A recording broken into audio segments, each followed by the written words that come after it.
Hey guys, Hussein and welcome to YouTube channel. So this video is the second part of my merge stack course, and in this video we are going to be learning about Express.js from scratch. The first thing which you have to ask yourself is that what in the world is Express.js and why you should care about learning Express.js. So I want you to come to this link, which is express.js.com, and here you will find all of the answers to your questions. So what in the world is Express.js?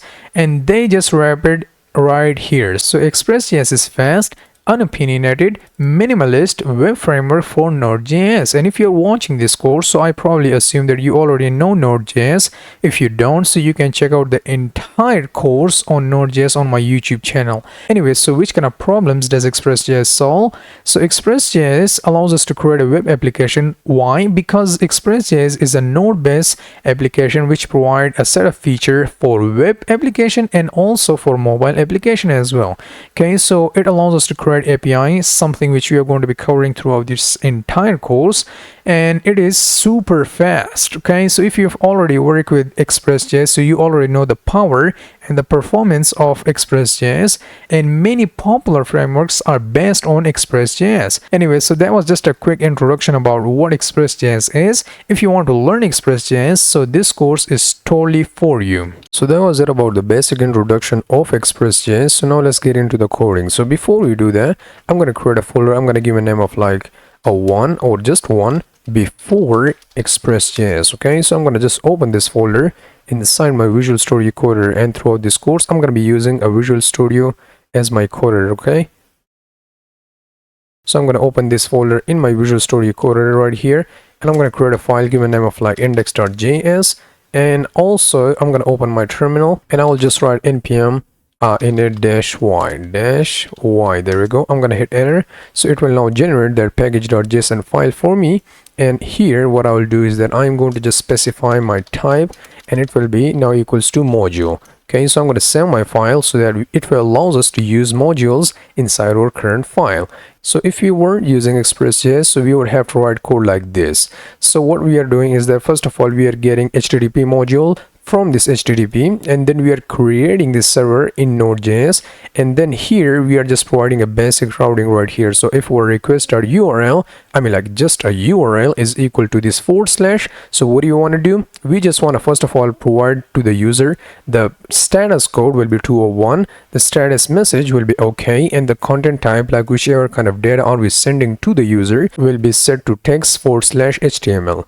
Then we are showing to the user just h1 and home. Okay, so this is going to be our first route. If the user hits /about.route, so we just wanted to print that same line of code, and in this case we just want to show to the user this about section right here. Okay, and then if the user hit this /contact, so we just want to show this entire thing, and we also want to show this h1 of contact section right here. If the user didn't hit any of them, so finally we just want to show to the user this 404 message, the request is bad, and content type will be set to this text HTML, and we just want to show to a user like 404 page not found right here. And finally we are just listening to the 8000 port, and we are just logging that to the console. You don't have to worry about this coding right now, because in this course we are not going to be writing code like this. We are going to be using something called Express.js, which I already tell you about. So what I'm going to do is that I'm going to just run this code right here. So I'm going to just click on this button, it will just run my code right here. I'm going to go into my local host 8000. I'm going to hit enter, and here you can see we are now getting our home right here. What if I write /about, and if I hit enter, and it will now give us this about section right here. If we just write a contact, and if we hit enter, it will now give us this contact section right here. But if we didn't provide anything at all, or maybe if we just provide some sort of a gibberish, so we are going to be getting this 404 page not found. So let's suppose if I just provide Hussein web dev, and here you can see we are now getting this 404 page not found. If you right click on him and go to inspect area, and now let me just go to my network panel, let me just refresh that, and we are not getting, yeah, we are getting it, but we have to stop and start our server one more time.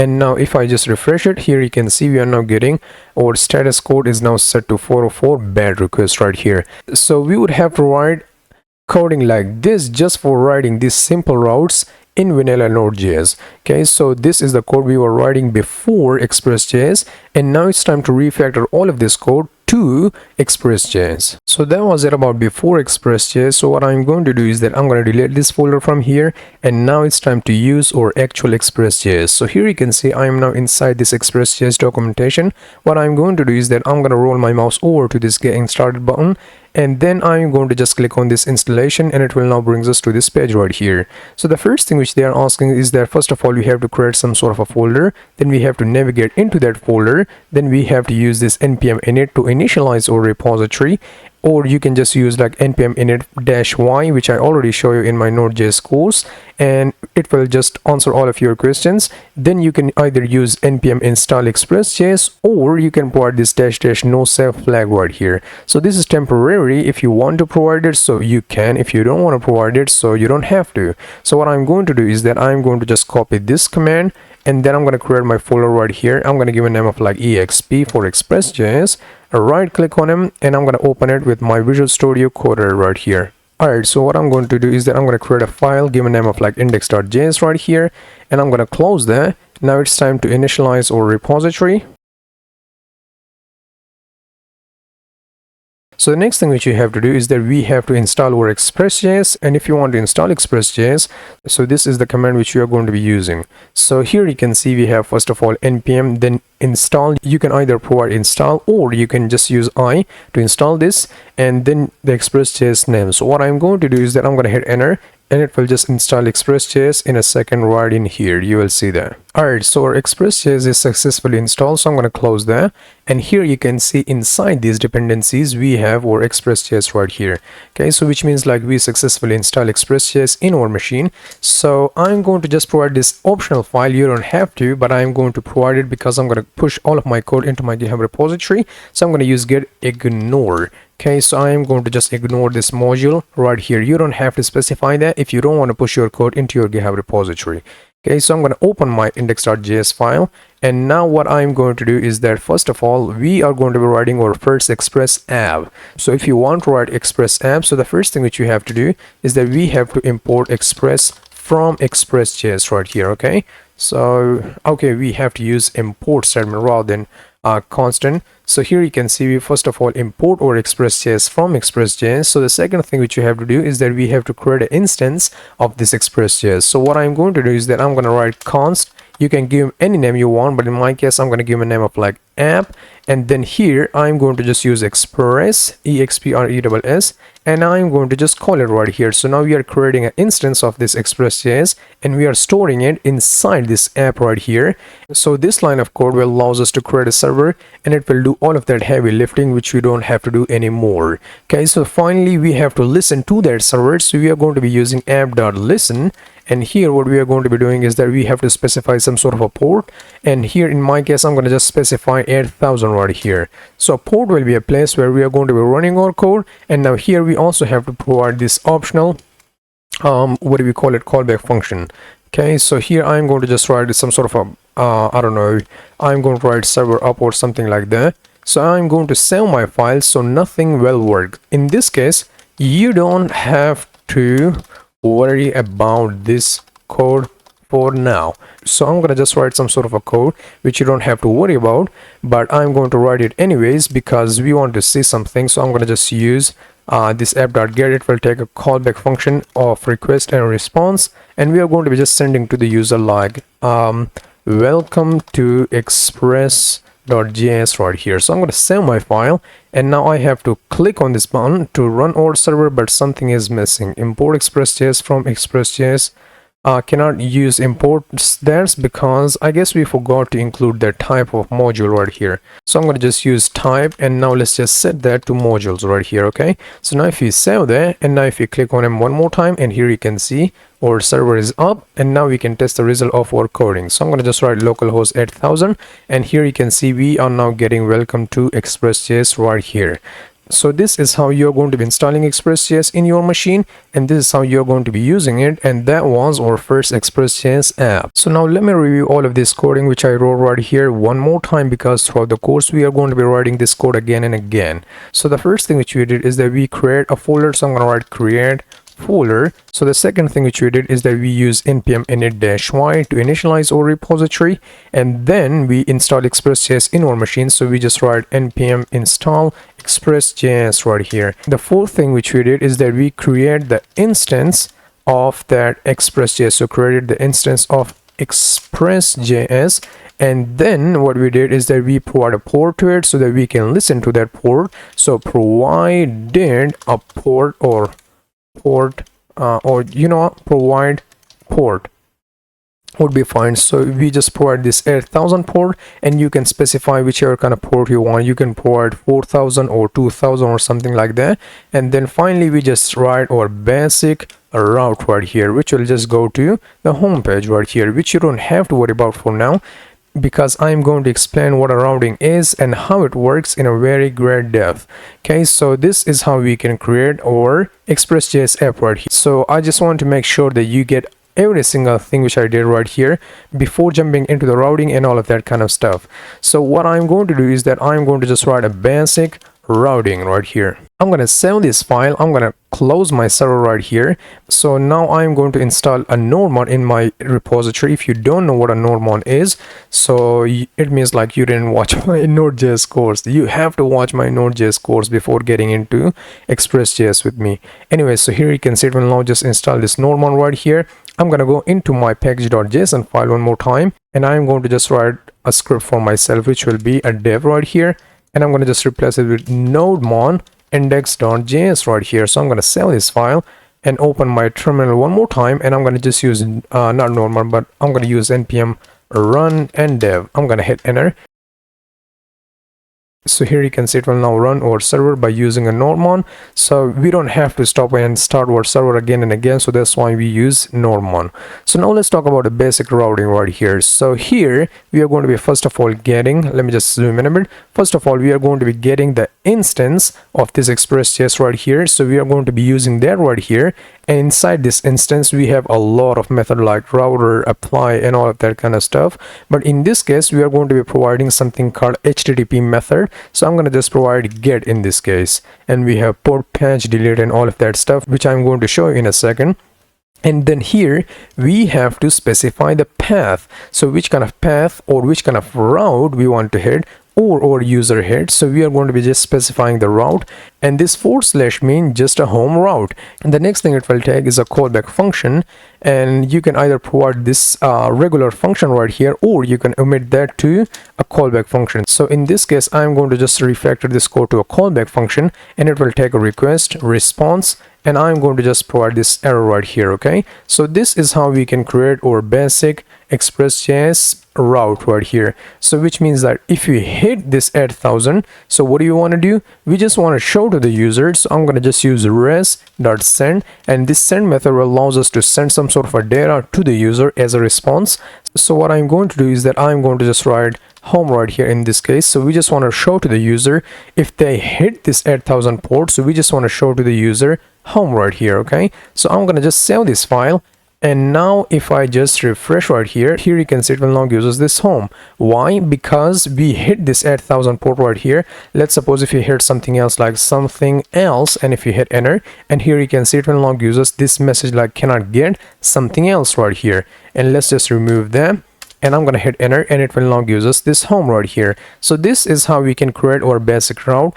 Let me just say that one more time. If you want to create a route in Express.js, first of all, you are going to be referencing the instance, and inside this instance we have a lot of methods which we are going to be using throughout this course. So in this case, we are just interested in this HTTP method, which will be get, and then here we have to specify the path which we want to head, or user will head, and then here it will take a callback function. And later I'm going to show you a lot of ways to provide a callback function and a lot of ways to provide a path. But in this case, you just have to understand like it will take a path, then it will take a callback function right here, and this callback function will take a request, and it will also take something called response. So the user will provide a request, and we have to provide the response to that user. So in this case, we just specify this home right here, but we can also provide HTML to the user. So in this case, let me just write h1 of home, or you know what, I'm gonna just change that to welcome to home or something like that, and I'm gonna just close my h1 right in here. So I'm gonna save my file, and now if I just refresh, and here you can see it will now uses this h1 of welcome to the home. So I'm going to just click on him.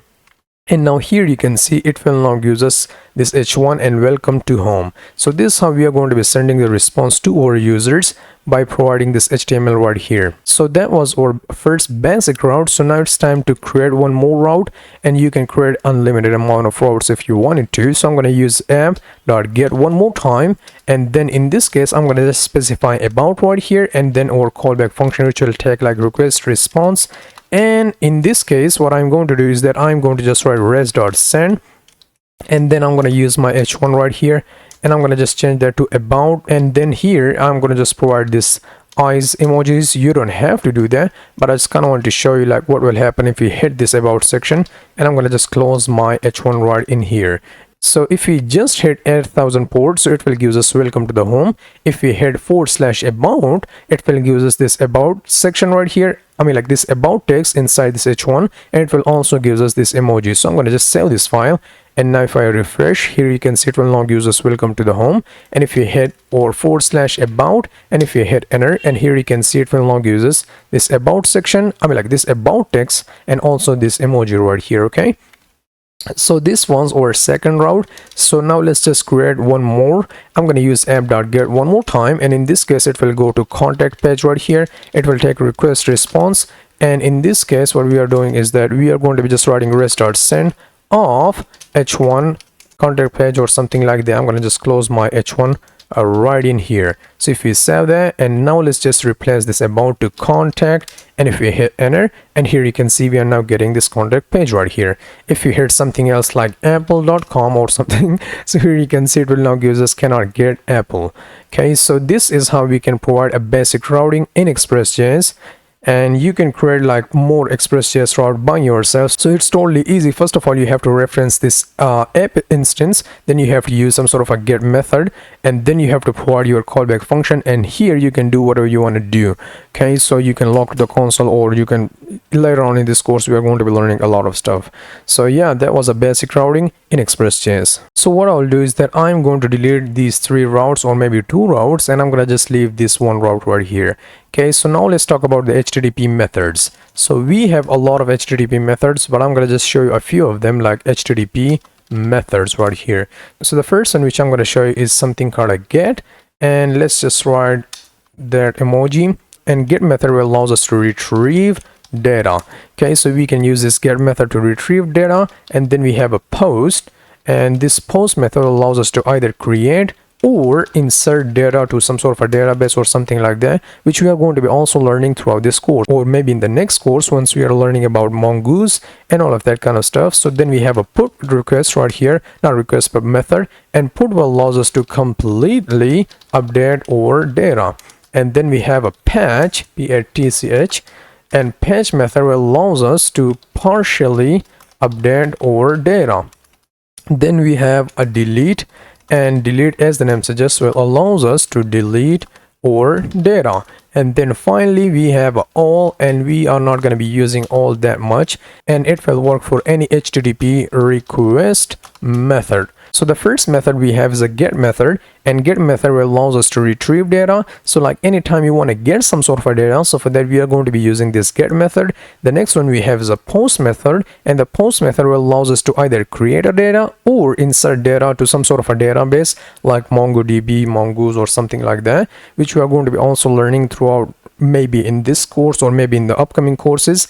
And then we have a put, and put will allows us to completely update our data. Then we have a patch, and patch will allows us to partially update our data. Then we have delete, and delete will allows us to delete the data. And all will work for all of the requests. You can just replace that with all, and it will work just fine. So we cannot use this post, put, patch, and delete not right now, but we will use it later once we are learning about how we can test our API by using either a Thunder client or maybe a Postman. So I'm going to show you all of that later, but you don't have to worry about any of them for now. For now we are going to be just using this get method to learn Express.js, and later we are going to be using all of these HTTP methods. So I'm going to just remove that from here, and now let's talk about a little bit advanced routing right here, not advanced routing, but you don't have to worry about this stuff. If you don't know that, you're not going to be using this stuff not that much often. So in this case, I'm going to just remove this advanced routing, and I'm going to just change the name to string pattern. So you can also provide a string pattern path to your path. So what I'm going to do is that I'm going to use my app.get, and in this case we are going to be providing some sort of a pattern for ourselves. So what I'll do is that I'm going to just provide / and then AB and then question mark CD right here. Here I'm going to specify my request response and then our callback function right here. And now let's just send to the user, like if the user hit ACD or if the user hit ABCD, then this will run. If the user hits something else, so that will not run. So here you can see we just provide AB / not / but question mark, and then we have CD right here. If the user hit ACD or ABCD, then this path will work. If the user provides something else, it will not work. So now let me just test this out. So I'm going to just provide like I don't know, ABCD, and if you hit enter, so here you can see it will now use us that if the user hit ACD or ABCD, then this will run. If the user hit like I don't know, AAA, and if you hit enter, this will not work. If the user hit ACD and if you hit enter, ACD is right here, so it will work. If you just provide ACCD and if you hit enter, so this will not work. So this is how you can provide what do we call it, a string pattern for yourself. But a lot of time you are not going to be using the string patterns in a real life. I'm just showing you this stuff because maybe this will be useful for some people out there, but not for all of them. So that's why I just kind of want to mention it right here. So now let's talk about the regex. If you guys do know regex, like regular expressions, so you can use a regex. But if you guys don't know what a regular expression is, so you don't have to worry about this coding which I'm about to write. So I'm going to just write app.get, and here I'm going to just specify the most simple regular expression. So I'm going to just provide x right here. So what does that mean? I'm going to explain that in a second. So let's just write res.send, and here I am going to just provide if the path includes the letter X, it will work, otherwise it will not work. So now let me just save that. If the path include this X, this code will run. If the path does not include this X, this code will not run. So now let me just show you that. If I just provide like apple and if you hit enter, here you can see this code will not work. But if you just provide apple and with the end, like I just provide X and if you hit enter, so here you can see this code is working just fine. Or if you just provide X and if you hit enter, so here you can see this code is also working just fine. If you just provide Hossein and web dev, and he notice in my name I have this X right here, so that's why this code will run. But if you just write like I don't know, John, and if you hit enter, and here you can see this code will not work. So that was just a first example of regular expression, and here I'm going to provide a little bit advanced regular expression right. If you guys already know that, that's okay. If you guys don't, that's completely okay too. So you may or may not use this stuff. I mean, like you may or may not use this regex in a real world project, but I'm showing you anyways. So I'm going to just write from 0 through 9. You can just specify 4 letter right here, or 4 what do we call it, 4 numbers, and that's that. And I'm gonna just change that, and I'm gonna just change this text to like working or something like that. So if I save my file, and now let's just refresh it, and here we are going to be writing, or you know what, let me just first of all explain this code which I wrote right here. I forgot to explain that. So this path will only work if the request matches to the users and / a 4-digit number. So here I'm going to just write like users. First of all, you have to write these users, and then you have to write some sort of a 4-digit number right here. So then this path will work. Otherwise, if you just like provide 5 or something like that, it will not work. Or if you forgot to include this user, so it will also not work. So let me just delete this coding right here. I'm going to save this file, and I'm going to just change this route to I don't know, I'm going to write users, and then if I just write 1 2 3 4 and hit enter, and here you can see it will not use us working. If you just write I don't know 5, and if you hit enter, or 6, if you just write something like more than 4 letters right here, so here you can see it will not use us, like this path is not working. Or let's just remove them. Let me just remove this 5 from here. I don't mean to provide that 5. And here you can see it's totally working. But let's suppose if you just provide to include this s at the end of the users, so if you hit enter, this path will not work. So these stuff are strict rules.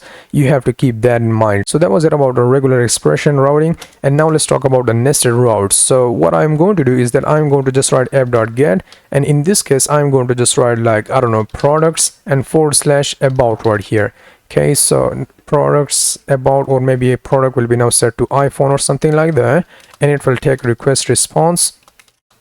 And now if I just write res.send, so this code will only run if you provide that, what do we call it, product / iPhone. If you provide something else, so this code will not work. You have to provide products, in this case products and iPhone. So what I'm going to do is that I'm going to just provide like products, and if you hit enter, so here you can see that's not working. Here we have to write products / iPhone, and if you hit enter, and here you can see this code is working just fine right here. Okay, so we can change that to something else like PD for products, and then we have iPhone, and let's just save that. And now let me just refresh, and here you can, okay, that's working. I don't know why. That's because we changed this one right here, PD, and we have to change it right here. We have to change this path right in here. Sorry, my bad. I'm gonna save my file. Let's just refresh it, and here you can see it is now saying like products iPhone not found. So we just have to change this products to PD, and if you hit enter, and here you can see this code will only run if you provide PD and then iPhone. Okay, so this is how you can provide nested routes, and you can go more crazier than that if you want to. So in this case, let's suppose, let me just remove this PD, and I'm going to just provide, I don't know, products, and here I'm going to provide like just a specific product, and then I don't know, product detail or something like that, or details would be fine. So this code will only works if you hit this route. So I'm going to just copy this route right here, copy there, and I'm going to just place it right in here. So I'm going to save my file, and now first of all we have to write these products, then we have to use some sort of a specific product, then we have to write this product's details. So this code will only work in this path right here, in this route. So if you don't write that, it will give you an error. So what I'm going to do is that, you know what, I'm going to copy this whole URL right here. So I'm going to copy that, and I'm going to just replace it with this one, and I'm going to hit enter. So here you can see it will not work. But let's suppose if you forgot to include either details or something like that, and I'm going to hit enter right here. So here you can see that's not working at all. So this is how you can provide routing to your Express.js apps. So now let's talk about the callback function, which you're going to be providing right in here. So you can either provide a single callback function, you can provide more than one callback function, you can provide arrays of callback function, or you can combine all of them at once. So something I call craziness. So what I'm going to do is that I'm going to just remove this entire route right here, and I'm going to just give a name of like app.route, and the path will be now equals to I don't know, single route, and, or you know what, single CB would be fine, single callback function. And in this case it will just take a single callback function right here. You already know that because we've been doing that for a real long time. And I'm going to just write response of like single callback function ran or something. So I'm going to just save my file, and now I'm going to just change this path to single CB for callback function, and here you can see it is now giving us this result just fine. So that was our single callback function. So now let's suppose if you want to provide one more, so for that we are going to be using comma right here, and then here we are going to be providing one more callback function right here. So I'm going to just use like request response, and in here what I'm going to do is that I'm going to just provide like res.send and second call back right here. But before we do that, I'm going to comment this line out like so, and I'm going to just log to the console. Let me just log to the console first call back right here. Okay, so if we just comment this line out, so this is how currently things looks like. You know what, I'm going to just first of all, let me just clear this terminal right here. So I'm going to use console.clear to clear the terminal right here. Let me just save my file one more time, and here you can see it will now give us this server up right here. But if we hit this route like single callback function, so what do you think will be the result if we hit this single callback right here? Or you know what, in this case I'm going to change that to double callback right here, because here we are specifying these two callbacks function right here. Okay, so now I'm going to just change that to double cb, and if we hit enter, and here you can see our server is spinning. And if we open our terminal, so we are getting the result of our first callback function right here, which is giving us this first callback right here, but it is not jumping into this second callback function. Like, it is not giving us the result of this second callback right here inside our browser. Why is that? Well, we are using two callback function and we are not allowed to provide responses two times. So for that, we are going to be using something called the next function. You don't have to worry about what a next function is at this point, because later, once we jump into middlewares, we are going to be discussing this next function in a really great depth. But in this case, I'm going to just specify the next, and let me just call that, and I'm going to save this file. And you know what, first of all, let me just write this callback function, or not callback function, but let me just write console.clear to clear my terminal. Let me just remove that one more time, so it will just clear our terminal. And here what I'm going to do is, and I'm going to hit this callback function. So what are we getting? We are getting our second callback function right here. This is the result which is coming from the second callback function right here. And if we open our terminal, so you know what, I just messed up something, so I'm going to save this file. And let's just refresh, and here you can see it will now give us this first callback function, and it will also give us the value or the result of the second callback function right here as well. So this next method, or this next function to be precise, will allows us to jump from this first callback function to the next callback function right here. If we didn't provide this next method right here, so we would not be able to jump from this function to this function right here. Okay, so that's why whenever we are using a double callback function, so we have to specify this next right here. First of all, we have to grab it, and then we would be able to use this next function inside our first callback function, and it will allow us to jump from this first callback function to the second callback function right here. So that was the example of more than one callback function. So now let's talk about arrays of callback functions. So I'm going to save this file, and I'm going to just provide something in a second, but before I do, I'm going to change this route to array of callback function, or array cb would be fine. So I'm going to just create three callback function right here. So I'm going to just give a name of like cb1 for callback 1, and let's just provide our request response and also our next, or I'm going to provide this next in a second. So I'm going to provide arrow right here, so then it will work. And I'm going to just provide like I don't know, console log and first callback right here, and I'm going to just duplicate this line of code 2 times. Let me just change that to 2, and here I'm going to change this code to second callback. There we go.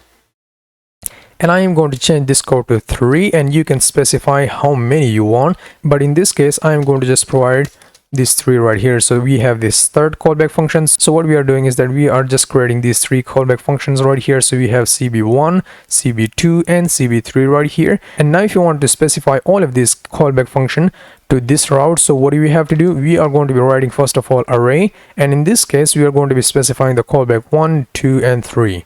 So what I will do is that I'm going to just write let me just write cb1 for callback 1, cb2 for callback 2, cb3 for callback 3. So now if we save our file, and now let's just refresh, and here you can see double callback is not found. We have to use array and cb for array of callback functions. So I'm going to hit enter, and here you can see our server is already spinning up. If we open our log, and let's just log let me just clear this console, console.clear to clear the console out like so. So here you can see we are first of all getting this first callback function right here, but it is not jumping to this second callback function. It is also not giving us the result of this third callback function, and nothing is working except this first callback function. Why? As I showed you a second ago, that we have to specify this next method right here, and this next method, or next function to be precise, will allows us to jump from one callback function to another callback function. So we have to use this next right here.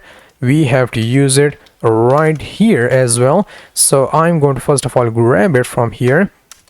Let's just provide our comma and next, and then in this case what I'm going to do is that I'm going to just specify a res.send. We have to send some sort of a data to the user. So in this case I'm going to just write like I don't know, third, or array of callbacks. Save this file. Let me just go back and how the code will looks like. First of all, we are creating this callback function, these three callback function. We are specifying this next callback function, I mean like this next method right here in both of these callback function, but not at this third one. Why? Because in this third one we are sending the response to the user, so we don't have to specify this next callback right here. So now let me just save this file. And here you can see already, if we just refresh our browser, we are now getting array of callbacks right here. And if you open our terminal, let's just clear this out. Console.clear, save my file, remove that, and here you will see that, let me just refresh that. And here you can see it will now gives us first callback ran, second callback, and then we have a third callback, and we are also getting an array of callbacks right here. So you can provide more than one callback function if you wanted to, but you don't have to. Okay, so yeah, that's that. I'm going to remove all of this coding right here, and I'm going to also remove this route as well. So now let's talk about the craziness. So we are going to be combining all of that stuff which we just learned into this craziness section. So I call it craziness, you can call it whatever you want. So what I'm going to do is that first of all, let me just create our first callback function. It will take request, response, and also the next right here. So we are now currently combining all of the stuff like callback and all of that stuff which we just learned. First callback, and I'm going to use my next method. Let me just duplicate that, change that to 2, and here I'm going to just write second like so. And underneath that, what I'm going to do is that I'm going to use app.get method, and it will go to I don't know, craziness would be fine. So now here I'm going to specify this callback 1 and also this callback 2 right here. So I'm going to just provide this cb1 for callback 1, cb2 for callback 2. But watch what happened. I'm going to provide a comma, and I'm going to provide one more callback function right here. So let's just provide our new callback function with the next, which means like we are going to be combining more than two callbacks right here. So I'm going to just use on more than one callback to be precise. So I'm going to just provide not a res, but I'm going to just log to the console third callback right here. And now let's just use our next. You don't have to do that, like we are barely going to be using either 2 or maybe 3, but not that much. But I'm just showing you like the possibilities are endless. Maybe in some situation you would need to provide like that much of callbacks, so I'm just showing you how you are going to be providing all of that. And now let's just log to the console or fourth callback, and I'm going to just send some sort of a data to the user. So I'm going to write craziness like so. I'm going to save my file. Let's go back, and here you can see first of all we are registering our first callback function, the second callback function, and then we are specifying that first and second callback function right here, and then we are specifying yet another callback function, and finally we have this craziness callback function one more time. So we are passing 4 callback function to one route. So what do you think will be the result? First, so let me just clear the console. So I'm going to use console.clear. Let me just save this file, cut there, and I'm going to open my terminal right in here, and I'm going to just hit this route. What was the name? Craziness. I'm going to copy that, and now let's just hit this craziness route. I'm going to hit enter. It will give us this craziness. So what do you think will happen inside our terminal? So we are getting this first callback function, second callback function, third, and also fourth, and finally we are getting this response of craziness right here. So which means like everything is working totally just fine. You will barely use like 2 callback function, but I just kind of want to provide all of these examples, so later if you need them in some sort of a project, so you would be able to provide them all of these callback function. Okay, so that was advanced callback function in a route in Express.js. So I'm going to delete these callback functions from here and also this router from here as well. So the next thing which you have to do is that first of all I'm going to write some sort of a ugly code, and then we would refactor all of that ugly code to something called app.route method, and that will just refactor that code to a beautiful code. And we are going to be also learning about how we can test our HTTP methods. So currently we can just test this get method, but now we are going to be able to learn about post method, how we can test the post method and put method and all of that kind of stuff. So let me just write ugly code right here. So we are going to be refactoring this code in a second, but first of all we have to learn about how we can test our HTTP methods. So I'm going to use app.get. You can already test this code right here, like if you just hit like localhost students, so you would be able to see some sort of a results. But let's suppose, first of all let me just write the code, then you will get to know what I'm talking about. So it will give us all the students and now I'm going to duplicate this line of code 2 times right here, and here I'm going to change that to post. This method will be now it's set to post, and now I'm going to just provide like add new student, because here we are learning about a post method, and post method, as I mentioned a second ago, will allows us to either create a data or insert a data to our database. So we are not currently be learning about databases and all of that kind of stuff, but we will very soon. Post method allows us to either create our data or insert our data. And then let's learn about the put method. I'm going to delete that, and you know what, I'm not going to be deleting that. And here I'm going to just remove that to add new, not add new student, but update student right here, and I'm going to delete that right in here. And now let me just change that to delete user. So this will allow us to delete a specific student. Okay, so I'm going to save this file. Let's go back so you guys can see everything a bit better. We are currently writing ugly code, and here what we are doing is that first of all we are repeating ourselves. How? We are repeating our path right here. So if I hit Control D, Control D, and Control D, so here you can see we are repeating our path. So what are we doing? If we hit app.get, so we want to get all of the users. If we just write app.post, so we just want to add a new user. So in this case we are not like really adding a user, but in this case we will be able to see just this message right here, like add new student. And then we have a put, and put will allows us to update our student, and then we have a delete, and as the name suggests, it will allows us to delete our students. In this case we can only test this method right here, but we are not able to either test this post or put or delete. So for that we have to install something called a Postman, or you can install Insomnia if you want to. And later in this course I'm going to be also showing you something called a Thunder client in Visual Studio Code. So I want you to come to this link, which is postman.com. so it will now bring you to this link right here, so you can either provide your email and you can use the web version of this Postman. But in my case I happen to be using Windows, so I'm going to just download the desktop version for my Postman right here, and I'm going to just click on Windows 64-bit. so it will now download, so it will not start downloading my Postman right here.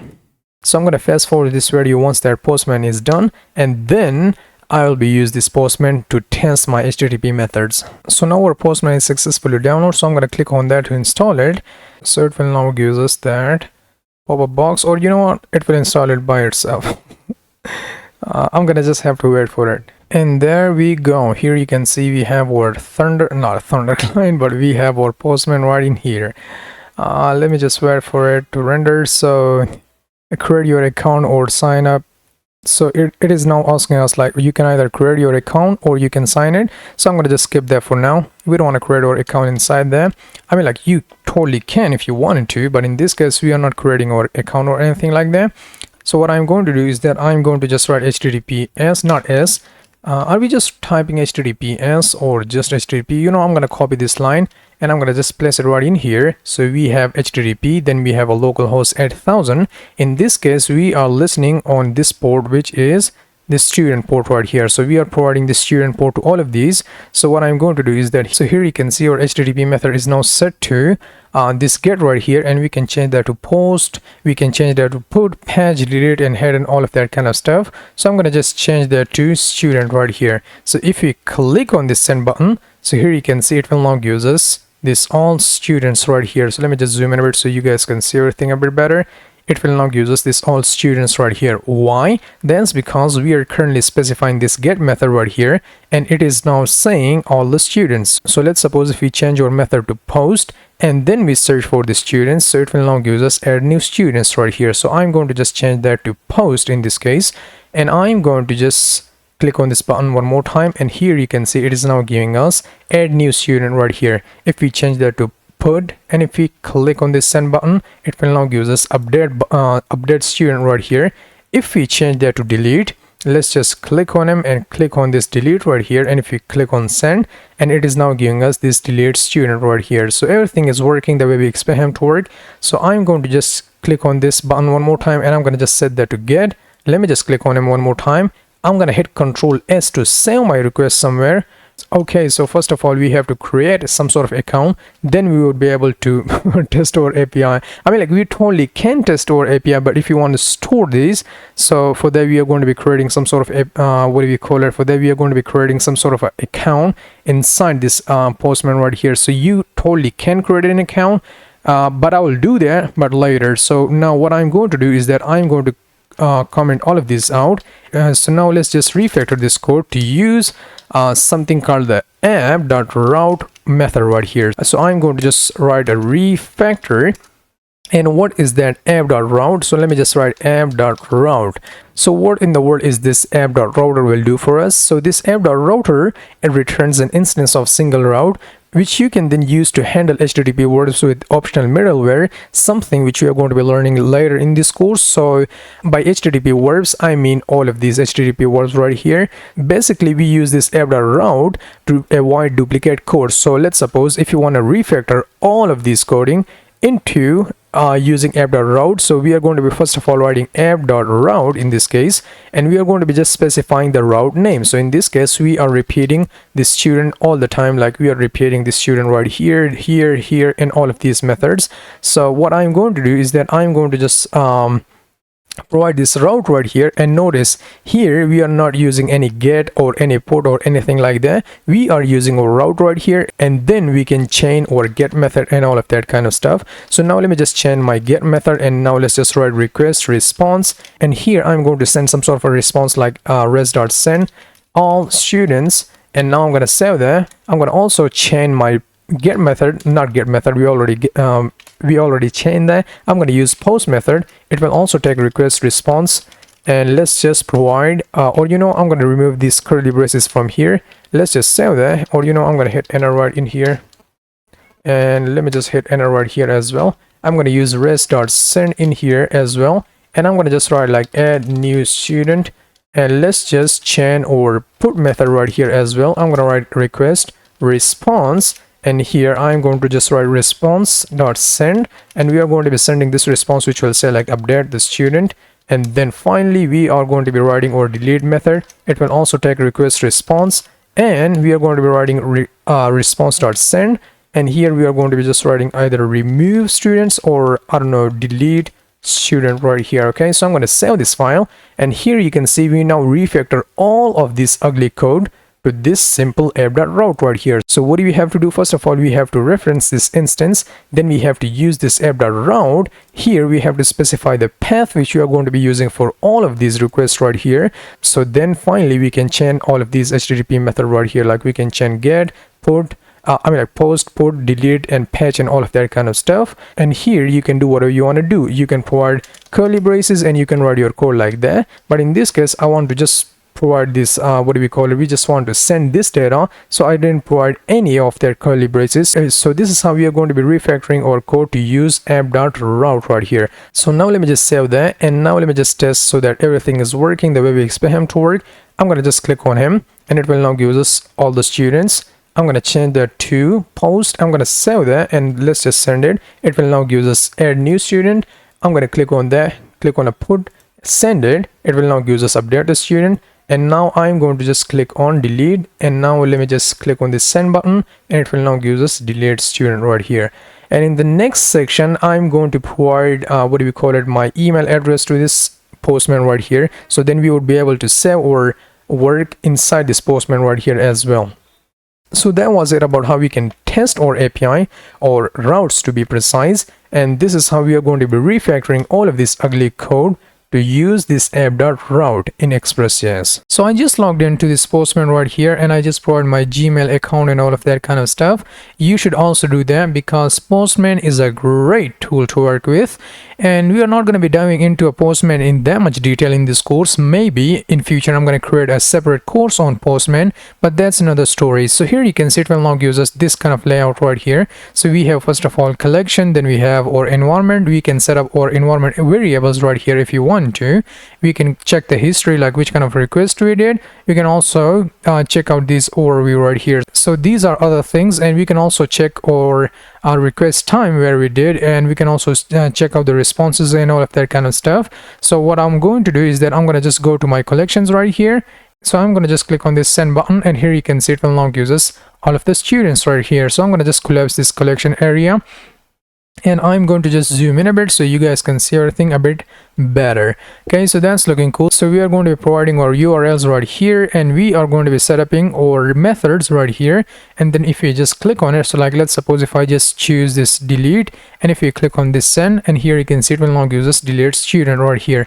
Anyways, so now currently our code is looking totally beautiful, and there is nothing wrong with this code, but we can refactor this code a little bit more if you want to. So for that, we are going to be learning about something called app.router, or not React router, but Express router. Okay, so let me just try router, and here I am going to just click on this router right here, and it will now brings us to that router page right here. So why in the world we are going to be using router, and how we are going to be setting a router right here. If you want to learn more about that, so here is the page where you can learn more about what do we call it. Here is the page where you can learn more about the router.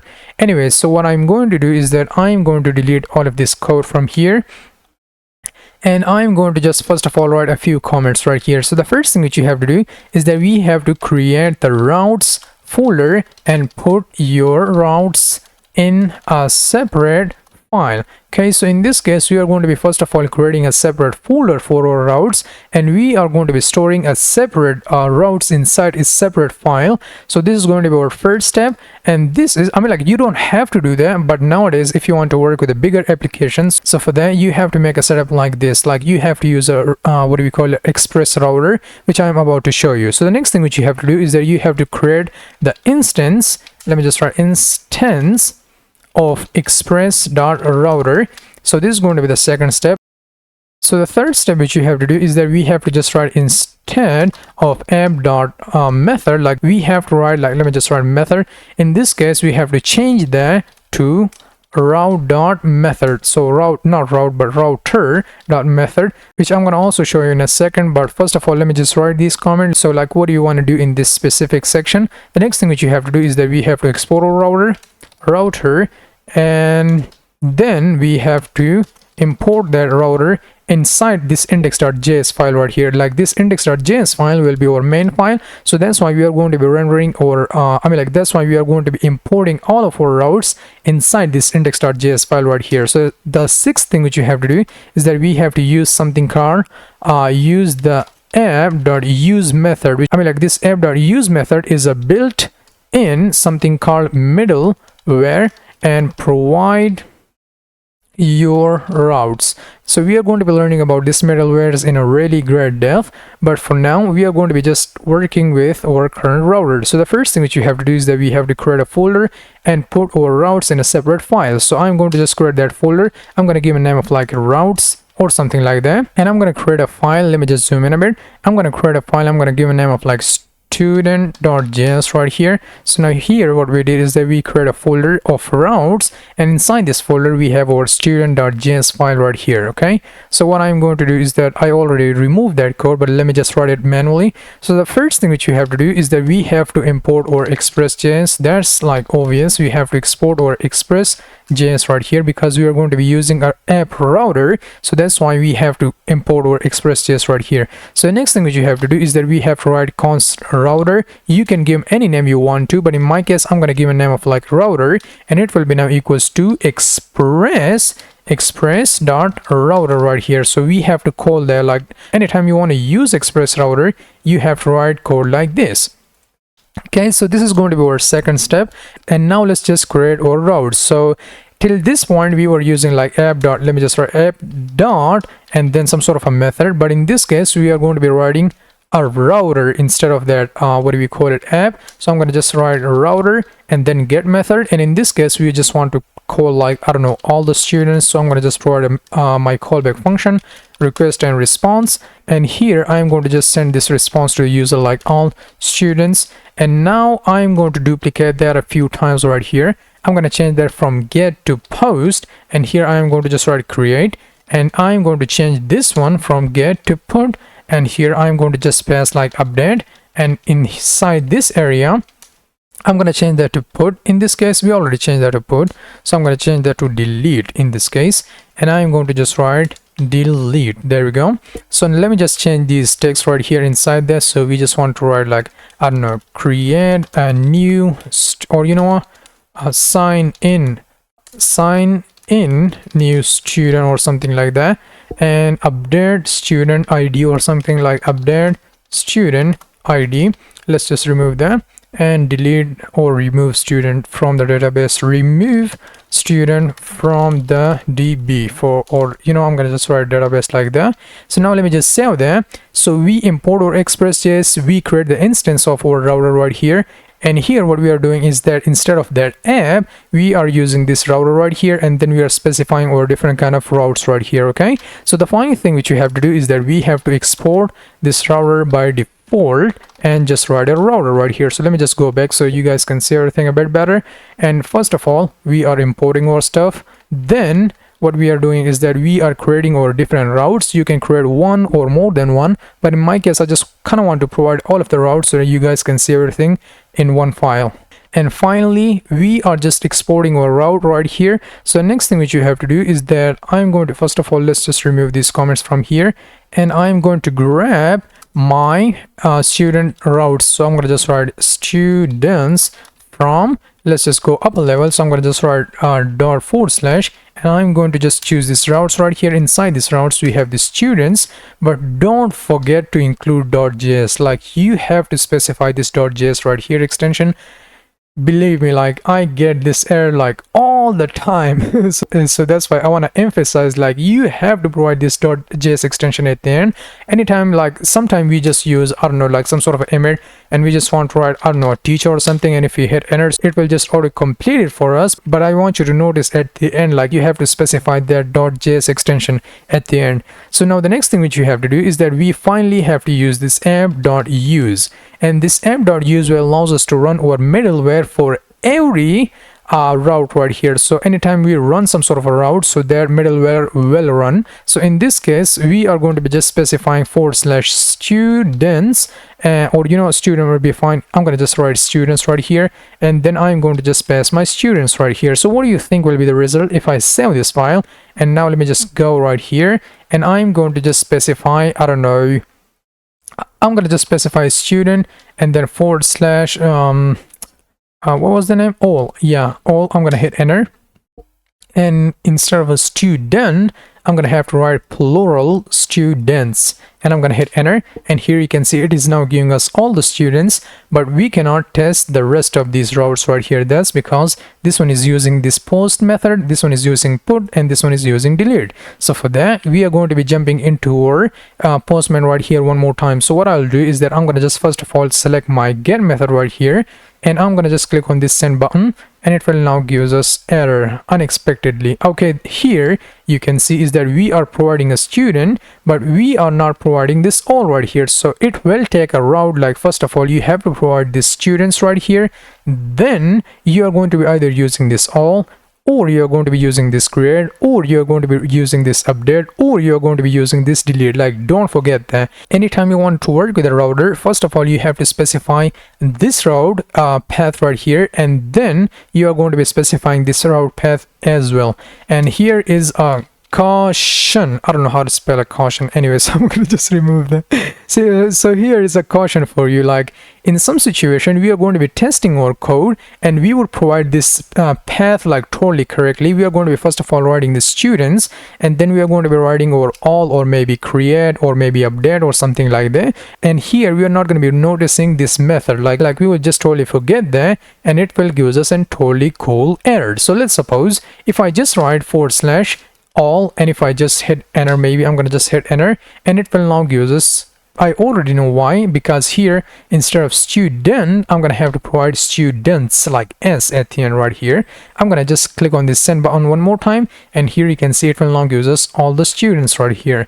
But there is a huge but. So let's suppose if I just save this file to my collection. Anyways, I'm not gonna save my file right here because that's another story. So now let's suppose if I want to test this create route right here. So what I'll do is that first of all I'm gonna provide this / students, then we have to specify this / create right here. So I'm gonna just copy that, and instead of this all I'm gonna just place this create right here like so. we are going to be specifying this create right here. But if I just click on this button right here, and it will give us this nasty error right here. It will give us our body right here, and it will say like prev cannot get the students create. Why is that? That's because our path is totally correct, but the thing we are missing is right here inside the method. So we have to choose this post method right here, and then if you click on this button, and here you can see it will now use us sign in a new student. And now let's suppose if I just choose like, I don't know, put maybe, and if I click on this send button one more time, it will give us that error one more time. Why? Our path is incorrect in this case. I mean like our path is correct, but we specify this put, and for this put method we specify this / update right here. Like here you can see we have this put method, and here we just specifying this update. So I'm going to just copy there, and I'm going to just place this / update right here. I'm going to click on this button, and it will now give us update the student ID. So this is also working the way we expect him to work. And now let's talk about finally this delete one. So if I just copy this delete, I'm going to place it right here, click on it, it will give us an error. Why is that? That's because here we have to choose this delete method right here, and click on this button one more time, and it will now give us a remove student from the database right in here. Alright, so that was just a basic router which I want to show you. But before we getting into the next topic, first of all, I'm going to just zoom back like so. And the next thing which I'm going to do is that I'm going to copy all of this stuff from here. And by the way, we are going to be also removing all of these coding from this file as well, and we are going to be creating a separate file for them, separate folder called controllers, which is also a new topic which I'm going to also show you. But for now, you know, I'm going to create a new separate route right here, like for teachers.js. I'm going to copy all of this stuff from here, and I'm going to just place it right here as well. Okay, so now if you save our file, so here you can see this code and this code is totally the same. So this code will be for teachers. Like instead, let me just select the student. I'm going to hit Control D. Okay, it is not selecting. I'm going to just choose this one and Control D, and I'm going to just change that to teachers, or teacher will be fine. Yeah, I guess teacher will be fine. And in this case, I'm going to change that to teacher right here. So in this case, I created a separate file given name of like teachers.js, and here you can see we just write the same code. I mean like we just totally copy this entire code from this file and we put it right here, and all of this code will work for teachers rather than this students right here. Okay, so now let's just create a separate route for that. So what I'm going to do is that first of all, let me just write import and teachers in this case from / and let's just go to routes folder, and let's just go to our teachers.js. like don't forget this .js please. Like you are going to be writing this .js extension, I mean like yeah, that extension all the time. So now what I'm going to do is that I'm going to just write app.use, and let's just specify our teacher, or yeah, teacher will be fine. Or you know what, I'm going to change that to teachers, and I'm going to just specify my teachers right here, which we are importing right here, and I'm going to just specify it right here. So now let's just test our teachers. I'm going to change that from students to teachers, and let's just change that to all, and I'm going to just hit this button, and it will now give us all teachers. Let's just change this to post, and I'm going to change that to create, hit enter. It will now give us sign in a new teacher. Let's just change that to update. And by the way, you are not just limited to write either these route, like either write all or create or update or delete, because I already show you the other stuff. Like you can provide apple / banana / mango / Hussein / Hussein web dev / I don't know, best YouTuber in the world or something like that. You are not just limited to write all or create and all of that kind of stuff, which I'm writing right here. This is just for demonstration purposes. Okay, so here I just changed that to teachers, and now let me just write delete in this case, and now I have to change this route to this delete, I mean like this method to delete. I'm going to click on this button, and here you can see it will now give us remove teachers from our database. Okay, so I'm going to just save, you know, I'm not going to save that because that's other story which I don't want to go into in that much detail. So yeah, this is a Postman, and this is how you're going to be creating a separate router for your separate files right here. So anytime you want to work with a router, first of all, you're going to be creating a folder given name of like routes. Then you're going to be creating a separate file for each of your separate routes. Then if you want to use that router, first of all, you're going to be exporting that from, first of all, you're going to be importing that from Express.js, and then instead of that app, you're going to be using a router, or you can give any name you want, like that's totally on you. And finally, let's just export that, and then here inside your main file, import that. So that was it about router in Express.js. So that was it about Express router. So I'm going to just delete this coding, and I'm going to also remove this router folder from there as well. So I'm going to save my file. And now here I'm going to save this file. So now let's learn about something called route params or parameters, whatever you want to call it. So what in the world is a route parameters? So route parameters are named URL segments that are used to capture the value specified at their position in the URL. So in some situation you would want to capture some sort of a data from the user, like it doesn't matter if the user select I don't know, some sort of a products, like let's suppose if you are building some sort of a e-commerce application. So let me just give a name of like e-com or something like that, and the user selects specific product section, and inside this specific product section, like I don't know, they choose like iPhone or something like that, and you want to get this iPhone ID, so you can capture this data from the user by providing something called the route parameter. So in this case, the syntax will look like this. First of all, we have to write this colon right here, and then we have to specify some sort of name to capture that data from the specified URL. So in this case, I'm going to just specify like, I don't know, iPhone ID or something like that. So you are not just limited to write iPhone ID or just ID or anything like that. You can provide banana, you can provide orange, you can provide mango, you can provide whatever you desire. But in this case, I'm going to just provide like iPhone, and we just want to capture the data from this iPhone right here, like from this entire URL. We want to just capture this data from the user. So this is why we are going to be using the route parameters inside our application. So yeah, let's just test this code. First of all, let me just create a route, and it will go to student in this case, and it will just go to the delete. Like let's suppose if you want to delete some sort of a student, and we want to get the user ID in this case, like we want to specifically select some sort of a user with specific ID from our database, or specific roll number or something like that. We want to first of all select that user, and then we would be able to provide our rect or res like our callback function, and we are going to be deleting their user from our database or something like that. So I'm going to just use like res.send user deleter or something like that. I'm going to save my file, and now let's just check this code out. I'm going to go in here, and I'm going to just remove that from teachers to student, and I'm going to just specify, what was the name? Delete. I'm going to just write delete and / the ID will be 12 or 123 or something like that. And now I'm going to just click on this send button right here. It will now give us the user deleted right here. So everything is working the way we expect him to work. So now let's suppose if you want to get this ID data from this user, so for that it will be stored in something called rec.rams. Okay, so it will be now stored inside this variable. So don't believe me, let me just show you. I'm going to just remove this stuff from here, and I'm going to just write rec.params right here, and then we also have to write .id, I guess, because I already destructured that, which I'm going to also show you. I'm going to save this file, and now I'm going to just click on this send button, and here you can see it will now give us this 12 right here.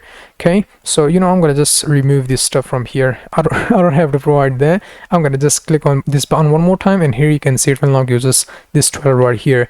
You have to provide this colon right here in this specified URL, but you don't have to provide it right here. Like you can totally omit that once you're testing your code or whatever you want to do with that.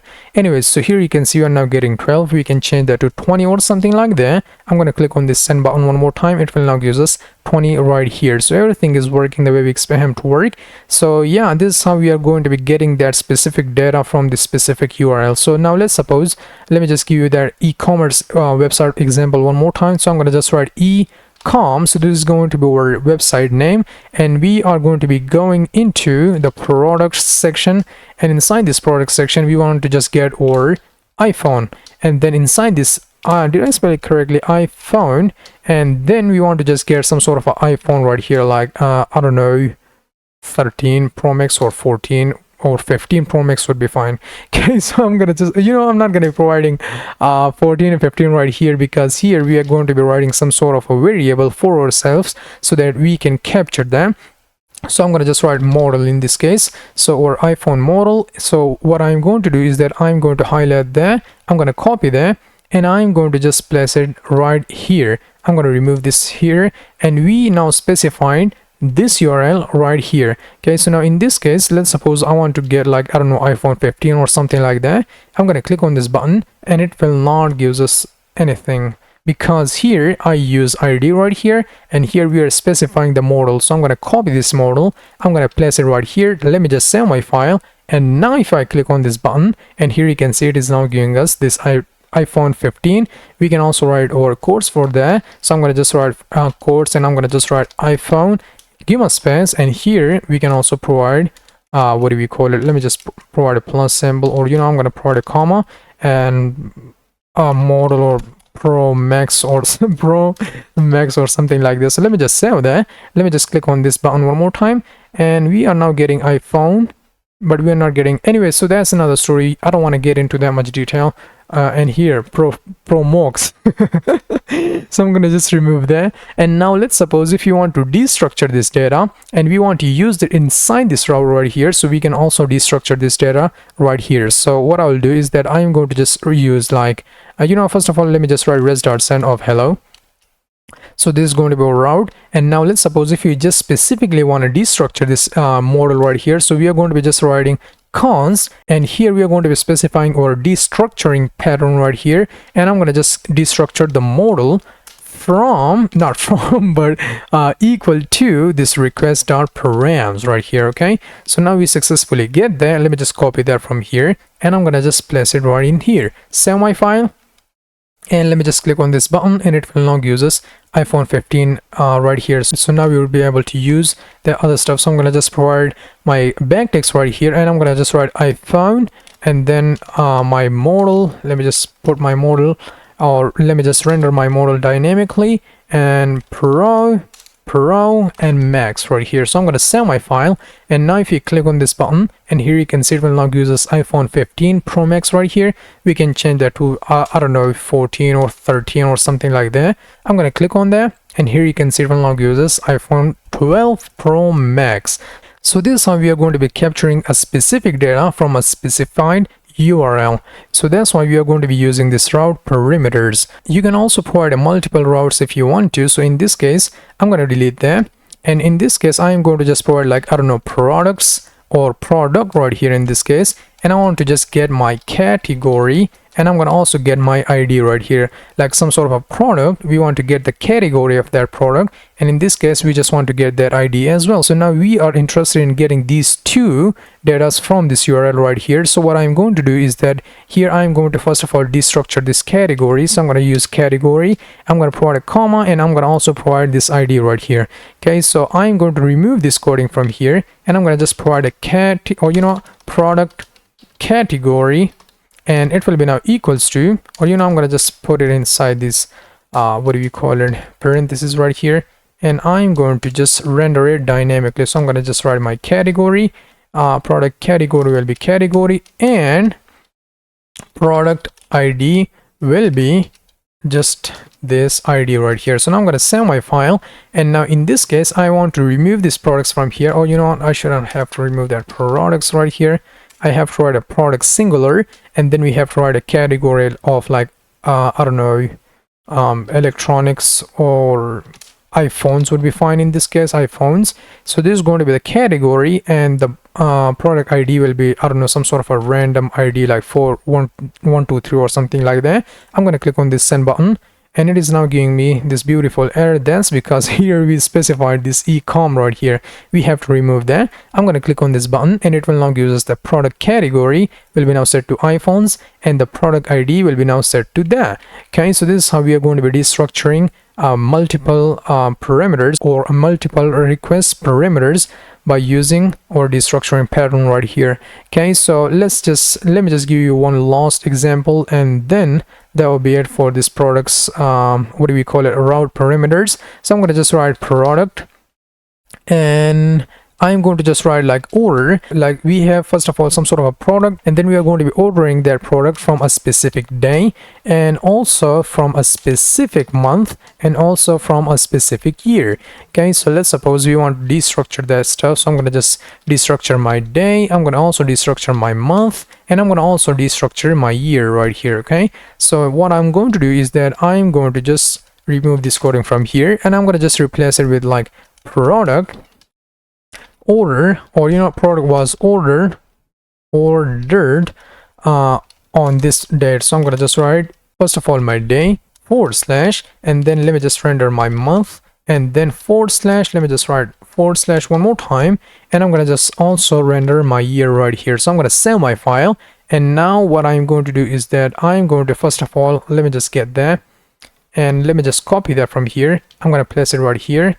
Let's just remove that from here. Product is fine, order is fine. So day will be like, I don't know, 10 day, and month will be the 7th or 5th month, and the year will be 2025. Okay, so let me just click on this send button right here, and it will now give us all of that. We shouldn't have to provide that manually like so. So let's just remove that, and now let me just provide. So here you can see it will now give us this date right here, like product was ordered on this specific date, which the user provided right here. Okay, so this is how we are going to be getting, or we are going to be capturing the data from this URL, and that is called a route parameters. So now let's talk about something called the app.params, and then that's going to be it for this routing and all of that kind of stuff. So why in the world we are going to be using this app.param function and what it is? So the app.param function is used to add the callback trigger to the route parameters, and it is commonly used to check the existence of the data requested related to that same route param.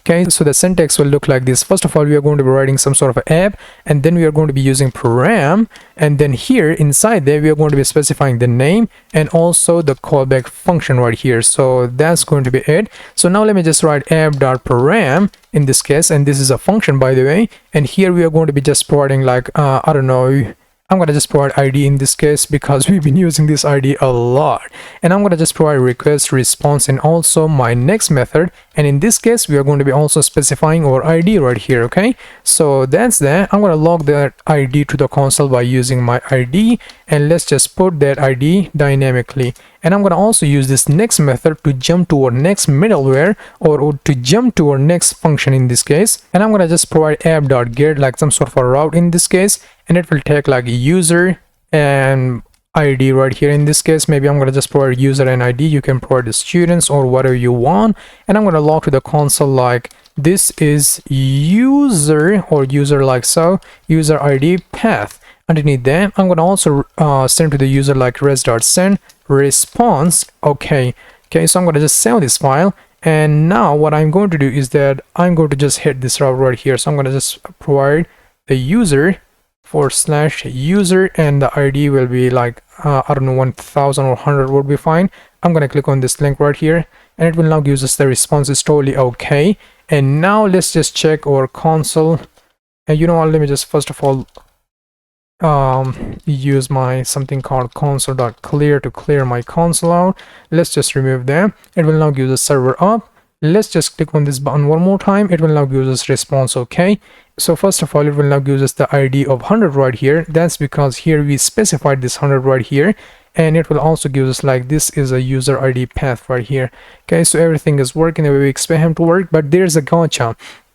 I'm going to change that from ID to year, so I'm going to just write year in this case. So if we save our file and our server is up and running one more time, and I'm going to just click on this send button right here, response is okay, and here you can see it will not give us that ID right here. Why? Because here we are specifying the ID, and here we are also specifying the ID right here, and here it is requiring that year ID, I mean like just year, and we are specifying the ID, so that's why this code will not work. Anyway, so that was it about the route parameters in Express.js. So now let's talk about controllers in Express.js. So what is controllers and why you should care about controllers in the first place? So controllers can group related request handling logic separately, and instead of defining all of your request handling logic as a callback or in a separate file, you may wish to organize this behavior using something called controllers. So what did I just say? But before we getting into all of that stuff, first of all, let me just create a folder. I'm gonna just create a folder, give a name of like routes, and inside this folder I'm gonna create a file, give a name of like student.js right here. Okay, so now we create our first of all, we just have to create this file right here for our route. So I'm going to just use import, and then we have to get our Express.js from our Express.js right here. Then next we have to create our router, and we have to use equal to an Express.js router right here, and we have to call that. And finally we have to export our default router like so. Okay, so now we have to specify our different kind of routes for that router right here. So what I'm going to do is that I'm going to just write router.get, and in this case I want to just get like all of the students. So this is all of the code which we've been writing for a real long time, and I'm going to just I'm going to just provide like res.send and all students right here. So I'm going to duplicate this line of code like so, and I'm going to just change that to post, and it will be now equals to create, and this one will be now set to put. It will say like update, and this one will be now set to delete, and it will now say delete right here.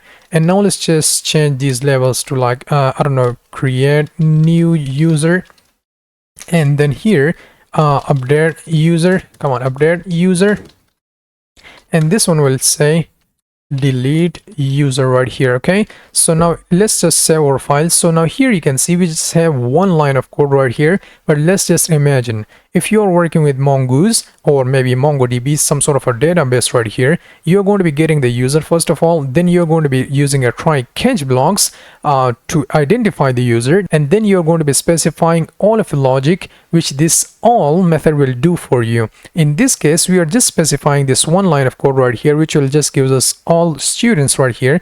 So for this one line of code we don't have to use controllers, but later once you've decided to create a beautiful big application, so for that you will use something called controllers. So what are controllers?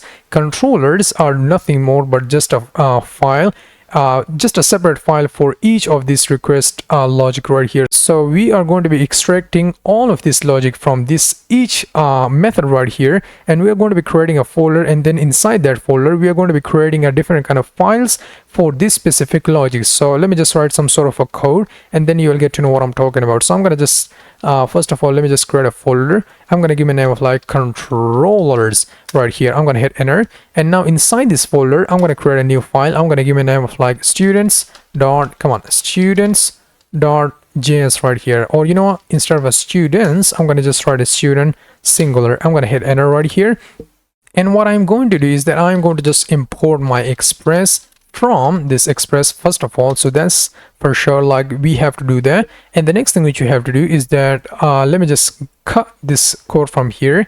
I'm going to cut this code from here, and I'm going to just place it right here, and I'm going to just give a name of like const all students, and it will be now equals to this callback function right here. Okay, so I'm going to just save this file, and you can just create this function like so by either using this function result keyword, or you can provide this curly braces right here. So you can just provide these curly braces, and you can provide your logic in here. So usually people do that, but in this case we just have one line of code. So you know what, we can omit these curly braces from here, but I'm not going to, because this curly braces in this case is looking totally a-okay. So we just cut this logic. Now let me just cut this logic as well. So I'm going to cut that, and I'm going to create a separate I'm going to just place it right here. Or you know what, first of all, let me just write const new student, and it will be now equals to this function right here. Let's just provide our curly brace, and I'm going to just place this logic right here. Okay, so now the next thing which you have to do, and I'm going to just cut that very quickly, and I'm going to create a new separate function for that, like update student, and it will be now equals to this function. And let's just wrap that inside these curly braces. Okay, so let's just cut this logic from here. I'm going to cut it from here, And finally, let's just create a separate function which will say like delete student, and it will be now equals to this function right here. So I'm going to cut there and place it inside this curly braces right here. So what currently we are doing is that we are extracting all of the callback function, like all of the logic which you are going to be writing inside this route right here. We are extracting all of the logic and we are putting it inside this student.js file right here. Okay, so this file is something called controllers file, and all of this function is called controllers. Okay, so now we successfully create this file. So now the next thing which you have to do is that we have to export all of these functions from this file. So like we have to tell all of these other files so that you can use these specific controllers from this file. So how can I go about doing that? First of all, we are going to be writing this export statement or export result keyword, and then we are going to be specifying our curly braces right here. So I'm going to just copy this all student from here and I'm going to just place it right here. Then I'm going to just provide a comma. Let me get my new student, place it, provide a comma. Let me get my update student, place it, provide a comma. Then we have to get my delete student right here. And now let me just save my files. So this is how we are going to be telling other files so that you can have access to all of these controllers right here. So now you are able to extract your logic from this file and you can do whatever you want to do with this file right here. Okay, like you can get all of the users from a real database, you can put your users to a real database, you can retrieve the data, you can provide the data, and you can do whatever you want to do with that data right here. So this file is no more clutter. So now here you can see we export all of these functions right here. So I'm going to just copy this same line of code from here and I'm going to just import it right in here. So the first thing which I am going to do is that I am going to use my import keyword, and then I'm going to use all of these functions right here from where, let me just save that, from this path which will just go to one upper directory, and let me just hit control space. So why it's not helping me in this case? Yeah, I have to go to levels and then we have to go into that controllers folder. Inside this controllers folder we have the student.js, like don't forget this .js extension right here. This one is super important. So now we have to save our file and it will now auto import it for, it will now refactor, not a refactor, it will just pretty our code. There we go. And now what we can do is that we can just copy this controller and we can just place it by just write a comma and place it right here.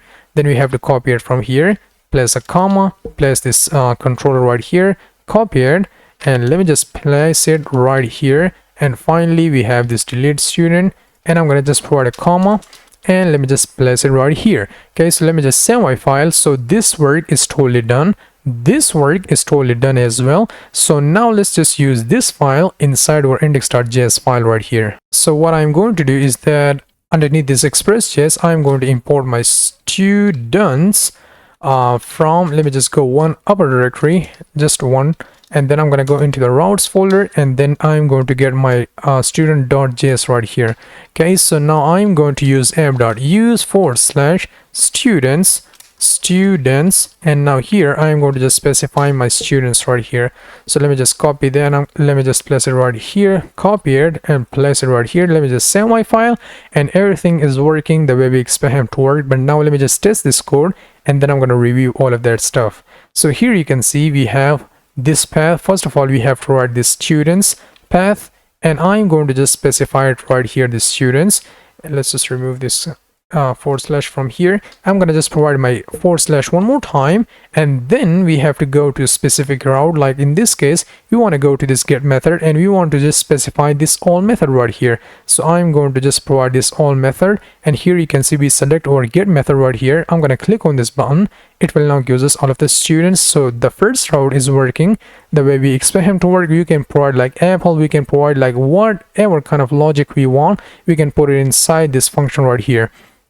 Anyway, so now let's just copy this create right here, and I'm going to have to change that to post, and I'm going to just write create in this case, hit enter. It will now give us create a new user. Let me just change that to put, and I'm going to just write I don't know, update, and hit enter, and it will now give us update. And now let's just finally test or delete, and I'm going to just write my delete at the end. I'm going to hit enter, and here you can see delete the users. So everything is working the way we expect him to work. So this is how we are going to be extracting our logic from these routes, and this is how we are going to be creating a separate folder for that, and this is how we are going to be creating a separate file inside that folder, and we are going to be placing all of our business logic right here inside this folder, like all of our controllers inside this folder, and then we are going to be exporting that from this file, and finally we are going to be importing that specific thing which we've exported, and we are going to be using there right here inside these routes, and finally we just have to use this specific route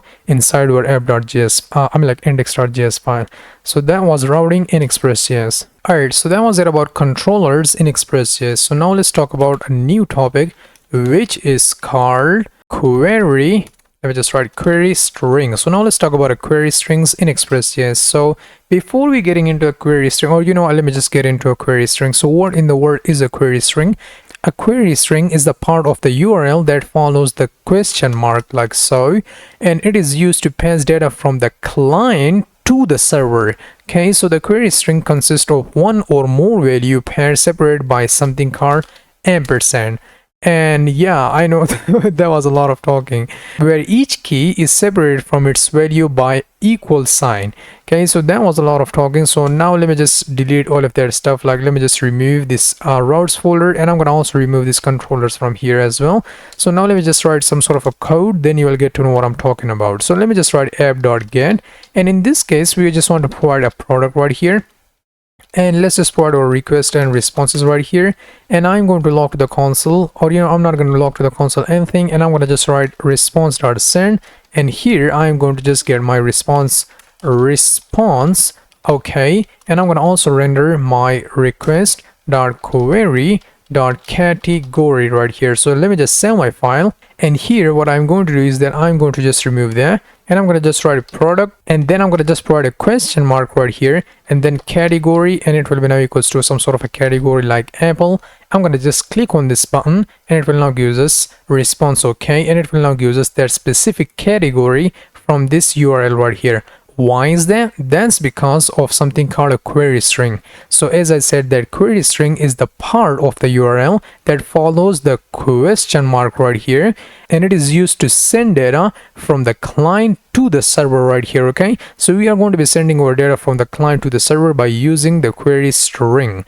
Okay, so this is how we can capture this data, and this is how we can get it by using this method which we just provided right here, by using this request.query, and we are going to be capturing our data from the client to the server by using this request.query method. So what I'm going to do is that here we specify this category right here, and by the way, you're going to be sending this data in client, and in client you are going to be using either forms or something like that, but in this case we are just testing our API right here. So we are just writing this question mark right here, and then we are specifying this data like manually right here. So what I'm going to do is that I'm going to just destructure this category from this request query right here. So let's just say like we are going to be getting this data from some sort of a front end to the back end right here. So I'm going to just remove this coding from here, and I'm going to just destructure that category. So like category, G-O-R-Y, C-A-T-E-G-O-R-Y, there we go, from request.query in this case, not params, but in this case we are going to be using query right here in this case.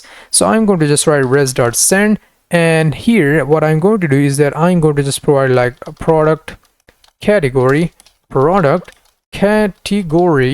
is now equals to this category which we are getting from this request query right here. So I'm going to just save my file, and now if I just click on this button, it will now give us product category is now set to Apple. We can just change that to like I don't know, iPhone or something like that. I'm going to click on this button, and it will now give us this iPhone right here. So let's just say like we are getting this data from the form of the client. So we are getting that data from the form of the client to this backend server right here, and we are capturing that data, and we can do whatever you want to do with this data. And now let me just talk to you about multiple data we can capture by using this request query method. So what I'm going to do is that I'm going to also capture ID. You can like capture whatever you want to do, but in this case we are just interested in getting the ID of the product. So I'm going to also render like product ID will be equals to this ID right here. So let me just save this file, and if you want to provide one more value right here, so for that you are going to be separating that by using the ampersand, And here what I'm going to do is that I'm going to just write the ID, and it will be now equals to some sort of ID right here. So in this case I'm going to just provide like, I don't know, 12 would be fine. And now let me just click on that. So here you can see it will now give us like product category is iPhone and product ID is set to 12 right here. So this is how we can get a data from the client to the server, and this is how we can capture this data by using this request query or rec.query right here. Okay, so that was it about request query, or not request query, but that was it about a query string. What I'm going to also do, we already removed that, so that's fine. So that was it about the request, not request query, but that was it about a query string in Express.js. So that was it about how we can get a data from the clients to the server. So now let's talk about how we are going to be sending our data from the backend to our front end. So we are going to be using in this case a lot of JSON. So I'm going to just create a route for myself. First of all, it will just give us like products and request response, and I'm going to also show you a lot of products to send in a second. So in this case we are going to be sending a JSON, so that's why we have to provide this JSON right here. So we can just provide like, I don't know, name will be or you know, I'm not going to do that.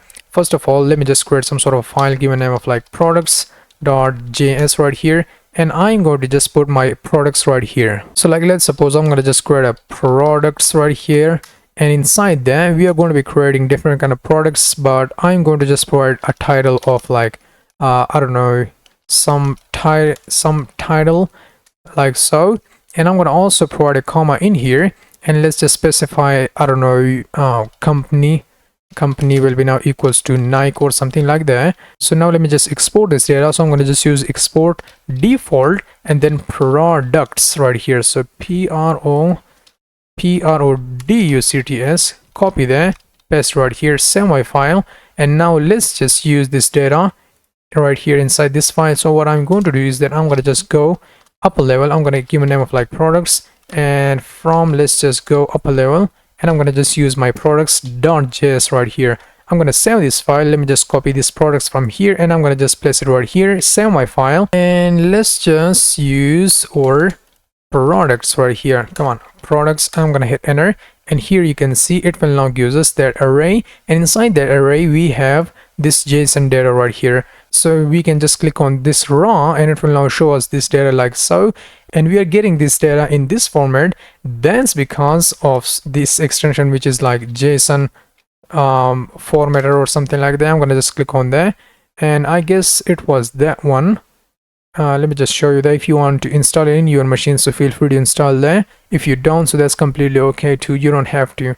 And I guess no, it wasn't this one. Yeah, I guess it was this one right here. Okay, we already installed that right here, so which means like you have to install this JSON formatter if you want to get results like this. So now let's talk about sending a lot of data to your clients. So here you can see I just came to my GitHub profile right here. So I'm going to just click on this React with 10 projects, and I'm going to also give you the link to this repository right here. I'm going to click on him, and then I'm going to go into this project, which is e-commerce advanced filtering project. I'm going to go into this src folder, and then go to the db folder, and here you can find a lot of data. So let's just copy all of this entire data. I'm going to just scroll back to, I don't even know how to scroll back. Okay, there we go, and I'm going to just select it through this place. So I'm going to copy that, and let's just come to this place right here, and I'm going to just open that, and let's just remove all of this stuff from here, and I'm gonna just place it right here. I'm gonna go to the top of the file, and let's just change the name of this to products right here. So I'm gonna save my file and watch what happened. I'm gonna refresh my browser, and I don't know why our localhost refused to connect. Why is that? That's because of this. Oh, come on, we have a lot of emojis right here. So what I'm going to do is that I'm going to just select one of them.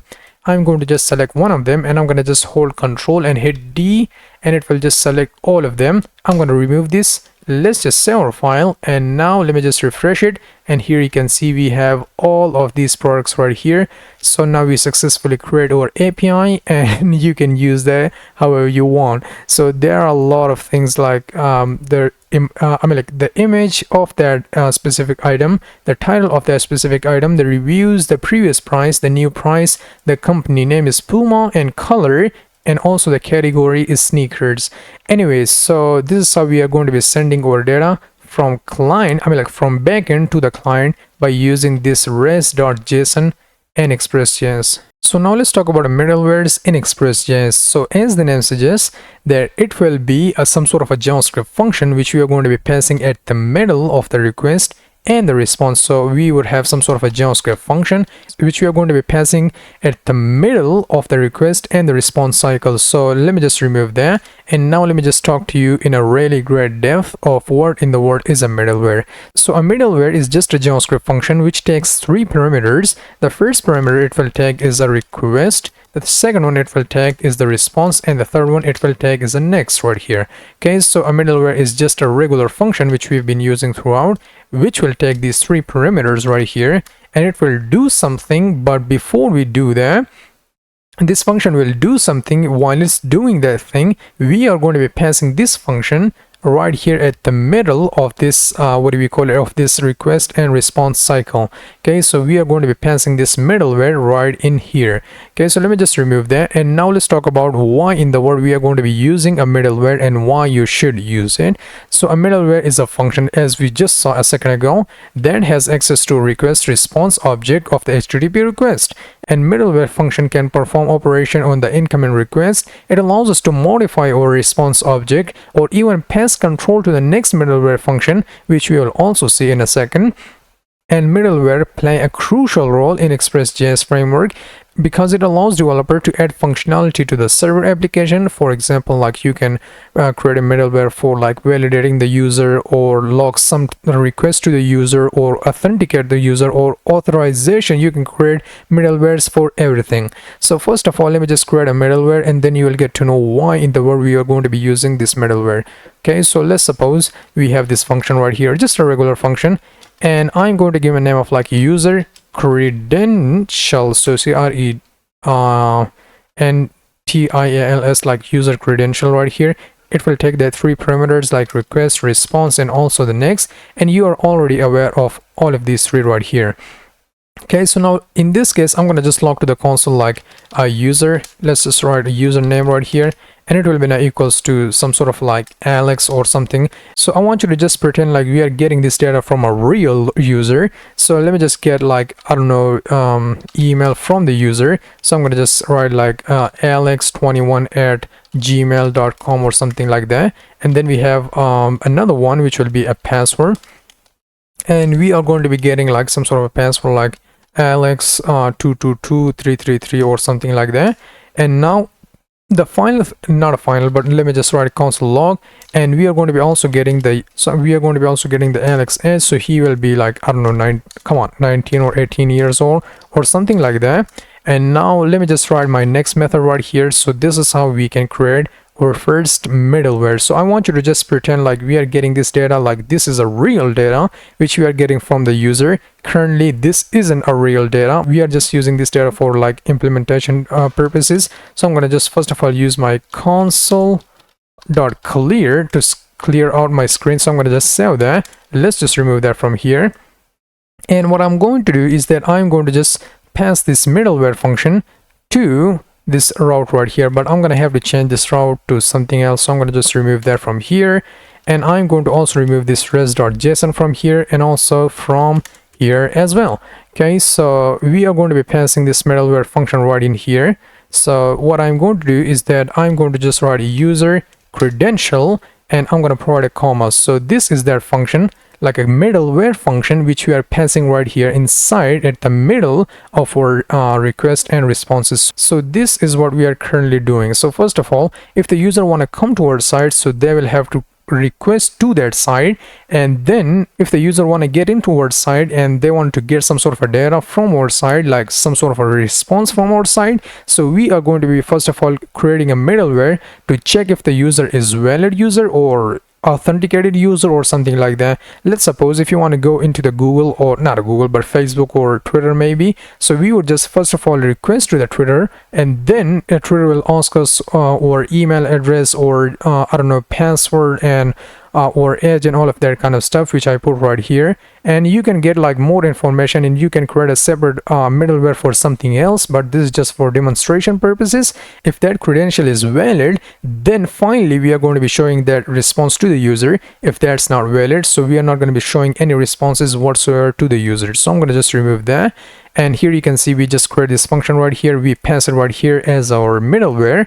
And now what we are going to be doing is that we are going to be just writing like I don't know, res.send, and let's just write h2 of like hello, and I don't know, the guy will be admin, so we are going to be just helloing that admin. So let me just save my file, and I'm going to go, you know, I'm gonna just check it right here. So I'm gonna hit enter, and here you can see it will log uses hello admin. And now let's open our terminal, and here you can see it will log uses the username, the email, the password, and also this edge right here. Why? Because we are passing this middleware right here in the request cycle right here, like the request and response cycle right here. So first of all, the user will request, then our middleware function will run, and finally, if that's true, so then the user will be able to get some sort of a response from this function right here. Okay, so this is what a middleware is, but we are not going to be creating our middlewares right in here in this single file. We are going to be creating a file,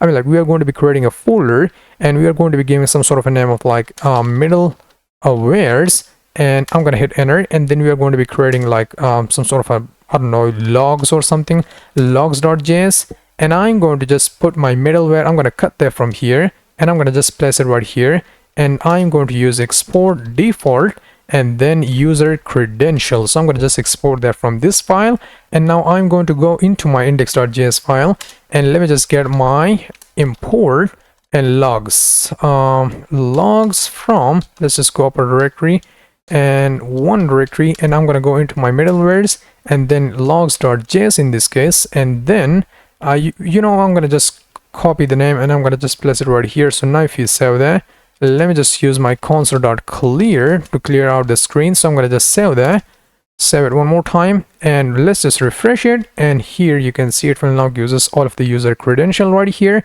and here the user will get hello admin right here. So everything is working the way we expect him to work, but we don't even have to pass this middleware like so.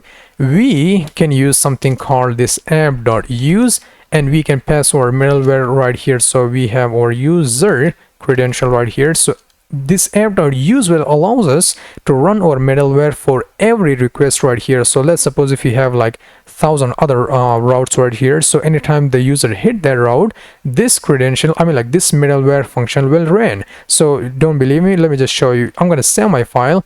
I'm going to use my console.clear one more time. Let me just save that, and let's just remove that from here, and here you can see it will now use us, our server is up. And now I'm going to just refresh this browser, and here you can see we are now getting all of the user credential right here. But now let me just duplicate that like a few more times. So I'm going to just go to the I don't know, the about section, and I'm going to just use like about section or something like that, and I'm going to just duplicate that one more time, and I'm going to go into my contact page right here, and I'm going to just use my contact page or something like that. I'm going to save my file, and now watch what happened. I'm going to clear out my screen, but before I do, I'm going to have to use my console.clear to to clear out my screen like so. Now what I'm going to do is that I'm going to just hit this about URL. I'm going to hit enter, and here you can see it will now use us our about section. If we check it out, it will give us all of the user credential right here, which means like this middleware function ran for this request also. So it ran for this request, it also ran for this request also. So now let's just finally check out for this contact section. So, you know, I'm going to clear out my screen one more time because I'm going to show you everything. So I'm going to have to save it like so. Everything is clear. And now in this case, I'm going to go into my contact, and I'm going to hit enter. It will now use this contact page. And now let me just use that. Open my terminal, and here you can see this middleware function ran right here. So here we just provide like a very simple logic right here, but later you are going to be providing your complex logic, like I don't know how you're going to be authenticate your user or validate your user or getting information from the user or creating a custom what do we call it, custom middlewares for like error handling and for all of that kind of stuff. But this was just a basic theory of middleware, is like how you are going to be creating a middleware, how you are going to be using a middleware, and all of that kind of stuff right here. Okay, and you can even specify a specific route, even like if you wanted to. So now in this case, I'm going to just specify like a specific route like apple.com or something like that. So so this user credential will also run for this specific route right here. So I'm not going to, but I'm just showing you like you totally can if you wanted to.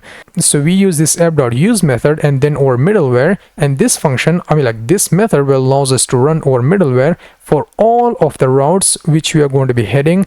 And we just head for like a bound section. If we hit enter, and it will also gives us their user credentials right here.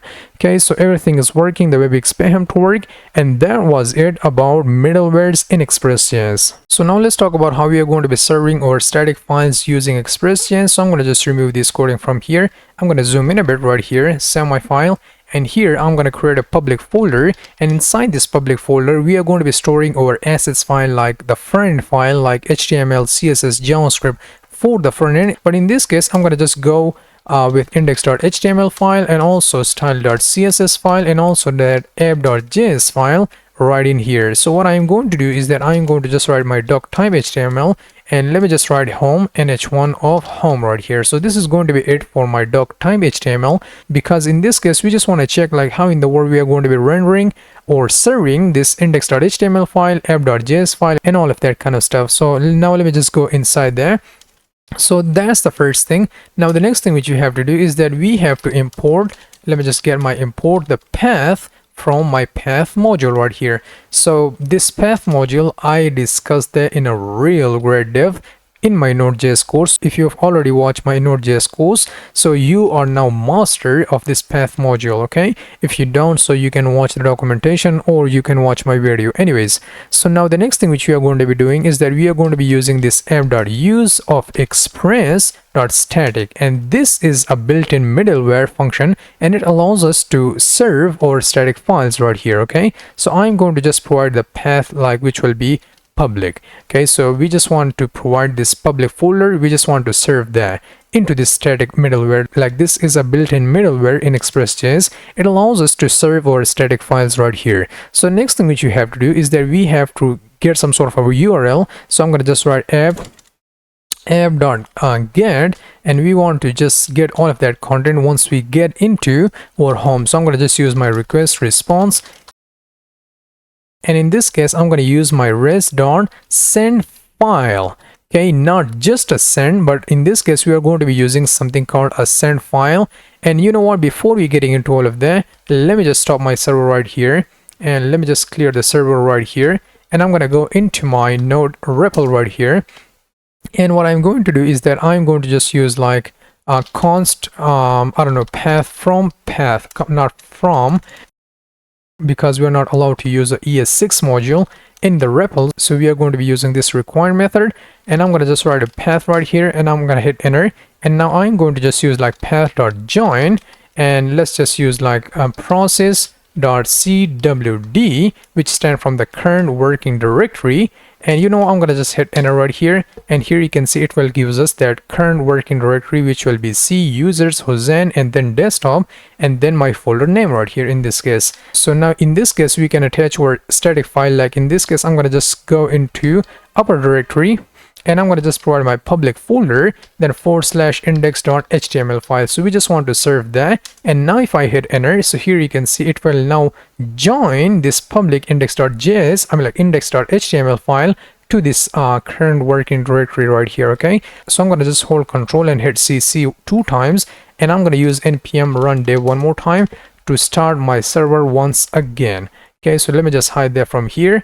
And now what we are going to be doing is that we are going to be writing all of that code which we just wrote inside our terminal right in here. So the first thing which we have to do is that we have to write our path, and we are getting this path from this path module, and then we have to use this join method right here, and this join method allows us to like join together the strings. So in this case I'm going to use process.cwd, which stands from the current working directory or the current working directory however you want to pronounce that. And then we are going to be specifying the folder which we want to serve. So in this case we are just interested in this public folder, so we are going to be writing the path of this folder. So we are going to be writing dot and / public, and then I'm going to just write index.html file right here. Okay, so that's there.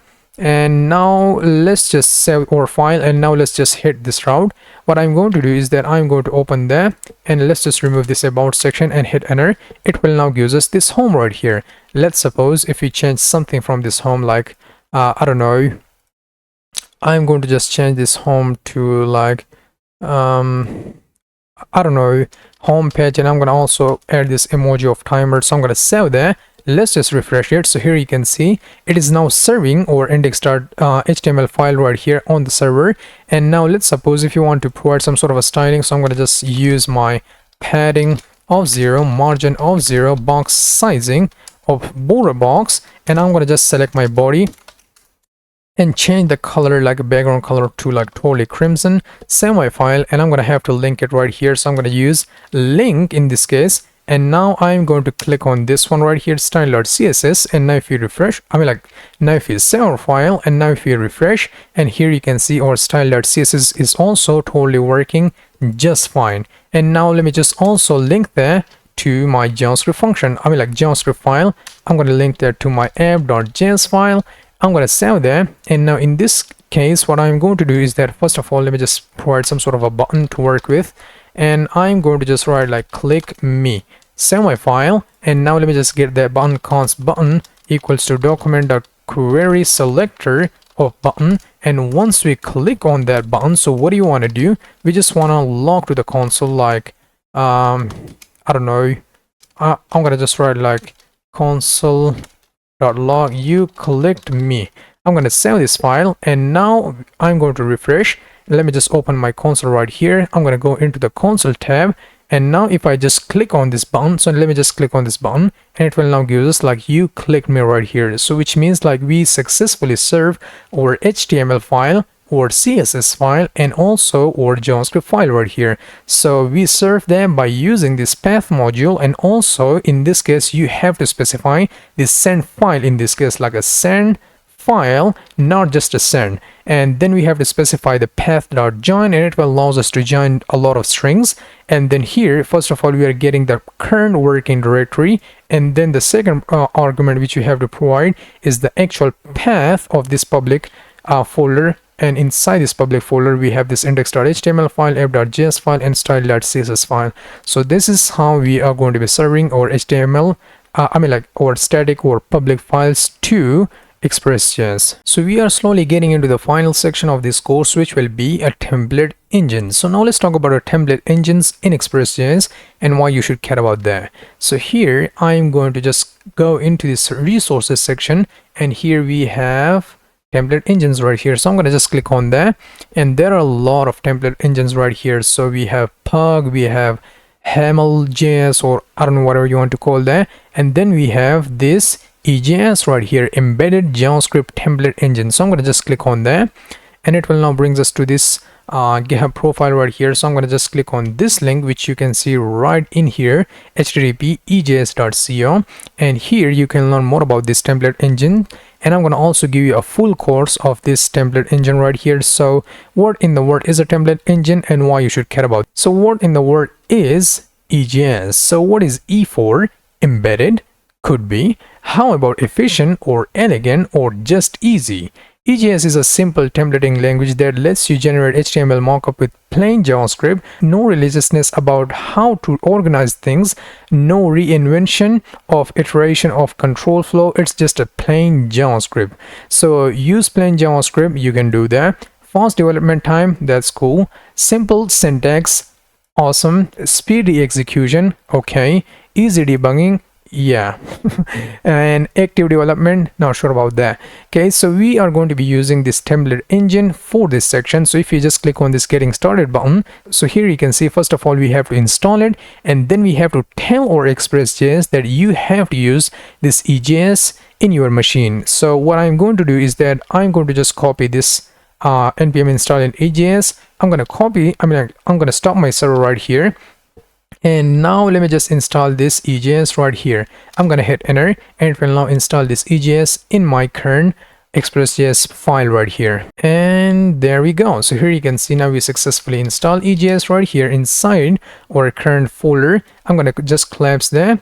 So the next thing which you have to do is that we have to tell this Express.js that you have to use some sort of a view engine. So what I'm going to do is that I'm going to just delete both of these stuff from here, and I'm going to just write app.set. So this will allows us to tell our Express.js that we are using our EJS engine right here. So I'm going to just write view and then engine, and in this case I'm going to also provide EJS right here. Okay, so this line of code will tell our Express.js that we are running or we are using EJS or embedded or all of that stuff which I just mentioned.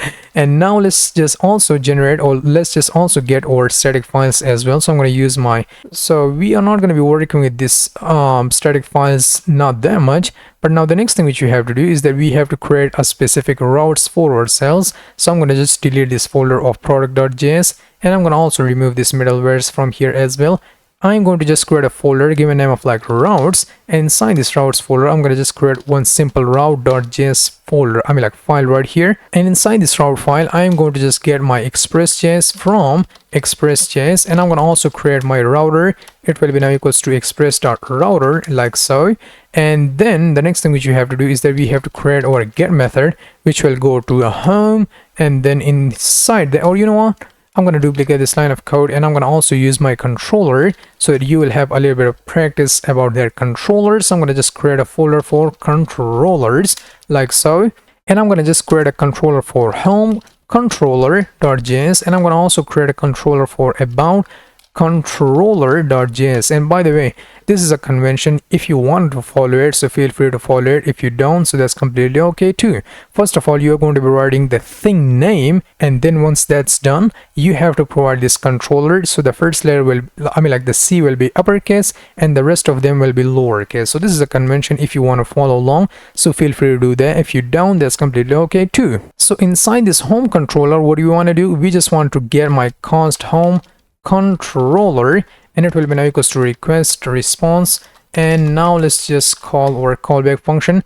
And in this case, you know what, first of all, let me just export a default, not default, but let me just export this home controller manually. And I'm going to use my res.render method, and this render method will allows us to render our EJS content, like EJS files. So here we are going to be specifying our EJS file. So I'm going to just provide my index right here, which we are going to be creating just in a second. And now I am going to create a folder for my views. So views, and views will allows us to provide a presentation logic right here, and it will separate our presentation logic from our from our JavaScript logic. So what I will do is that I'm going to just create a file given name of like index.ejs right here. I'm going to hit enter right here, and now let me just create one more, which will be about.ejs one more time. Like from that EJS, we are using this template engine. So inside this index.ejs file, I'm going to just write my doc type HTML, and I'm going to just write home, and I'm going to also provide a home emoji right here. I'm going to copy that, and I'm going to use my h1 of this home and that emoji, and I'm going to also use h5 of this is home page, like so. I'm going to save this file. I'm going to copy all of that stuff from here, and I'm going to just place it right here, and I'm going to just change that to about page right here. I'm going to remove this emoji, and about, I don't know, maybe this emoji would be fine. So I'm going to copy that real quick. I'm going to just place it right here. Let me just save my file, and this is our views right here, our EJS files right here. So I'm going to just close that, and I'm going to also close this file as well. And now we successfully create our controller, and we export that. So next thing which I'm going to do is that I'm going to just close this stuff from here. So this code should be inside our home controller right here, and I'm going to paste it right here, and I'm going to also change this one to about controller. Okay, so this one will be our about controller. So let me just remove that. So this one will be our about controller, and this one will be our home controller right here, and this one will take our about EJS file. Okay, so that's that. I'm going to close this file as well, and now here we have to import that controllers. So I'm going to just use import, and then I'm going to just destructure that, I don't know, home controller, and I'm going to also get my about controller from, let's just go up a level, like 2 up a level, and we have to go to the controllers. Let me just get my home, and then I'm going to just cut that from here, and I'm going to use my import statement one more time. Let's just get our about controller. So I'm going to just go into that controllers folder one more time, and now let me just get my about controller right here. But .js extension is very important, don't forget that. I'm going to save my file. I'm going to copy this controller from here. I'm going to place it right here, and I'm going to also copy this controller. I'm going to also paste it right here, so everything is working the way we expect him to work. So finally we have to use this routes folder inside our index.js file. So I'm going to just import this routes from, or you know, it should be route from, and now let's go into the routes folder, and I'm going to get my route.js right here. Okay, so now the final thing which you have to do is that we have to use app.use, and we have to specify our home directory, and we have to use our route in this case. So now let me just save that, and now let me just go into my home page right here, and now let's just refresh that. Are we getting some sort of error? So we are getting this error because import route from routes and route.js. The requested module .js does not provide an export. Okay, so we are not exporting that right here, so we have to use export default and our router right here. So I'm going to save my file, and now let's just refresh it, and here you can see it will now give us all of the stuff which we've been providing right here. But you know what, I'm going to delete this public folder from here, and I'm going to also remove this static and stuff from here as well. So let me just save that and refresh, and here you can see what are we getting. We are now totally getting our EJS file right here. So let's just go to our about page. So I'm going to just go to about page, and here you can see we are now getting our about EJS data right here. So where is that coming from? You know, I'm going to also remove that from here. So where is that coming from? Well, this is coming from this views right here. So let me just review all of the code which we write right here, and then we are going to be jumping into the ECMAScript, not ECMAScript, but then we are going to be jumping into the EJS course. So what are we currently doing? First of all, we are importing our Express.js, then we create this routes folder, and inside this routes folder we create a specific route. So if you just go to there, here you can see we have just two routes. The first one will go to this / like home, the second one will go to the about section. If somebody go to this home, so what do you want to print them? Let's just go inside there, and we just want to print them this index file. So where is this index file located? This index file is located inside this views directory, or inside this views folder, and then we have this index.ejs right here. So we are now printing this to the user, so that's why we are providing it right in here. So now let's suppose if somebody hit this route, which is / about. So now I am going to go into this file, and what are we sending to a user? We are rendering this about. So where is this about located? This about is located inside this views directory, and we have this about.ejs right here, and here you can see the coding for this about.ejs right here.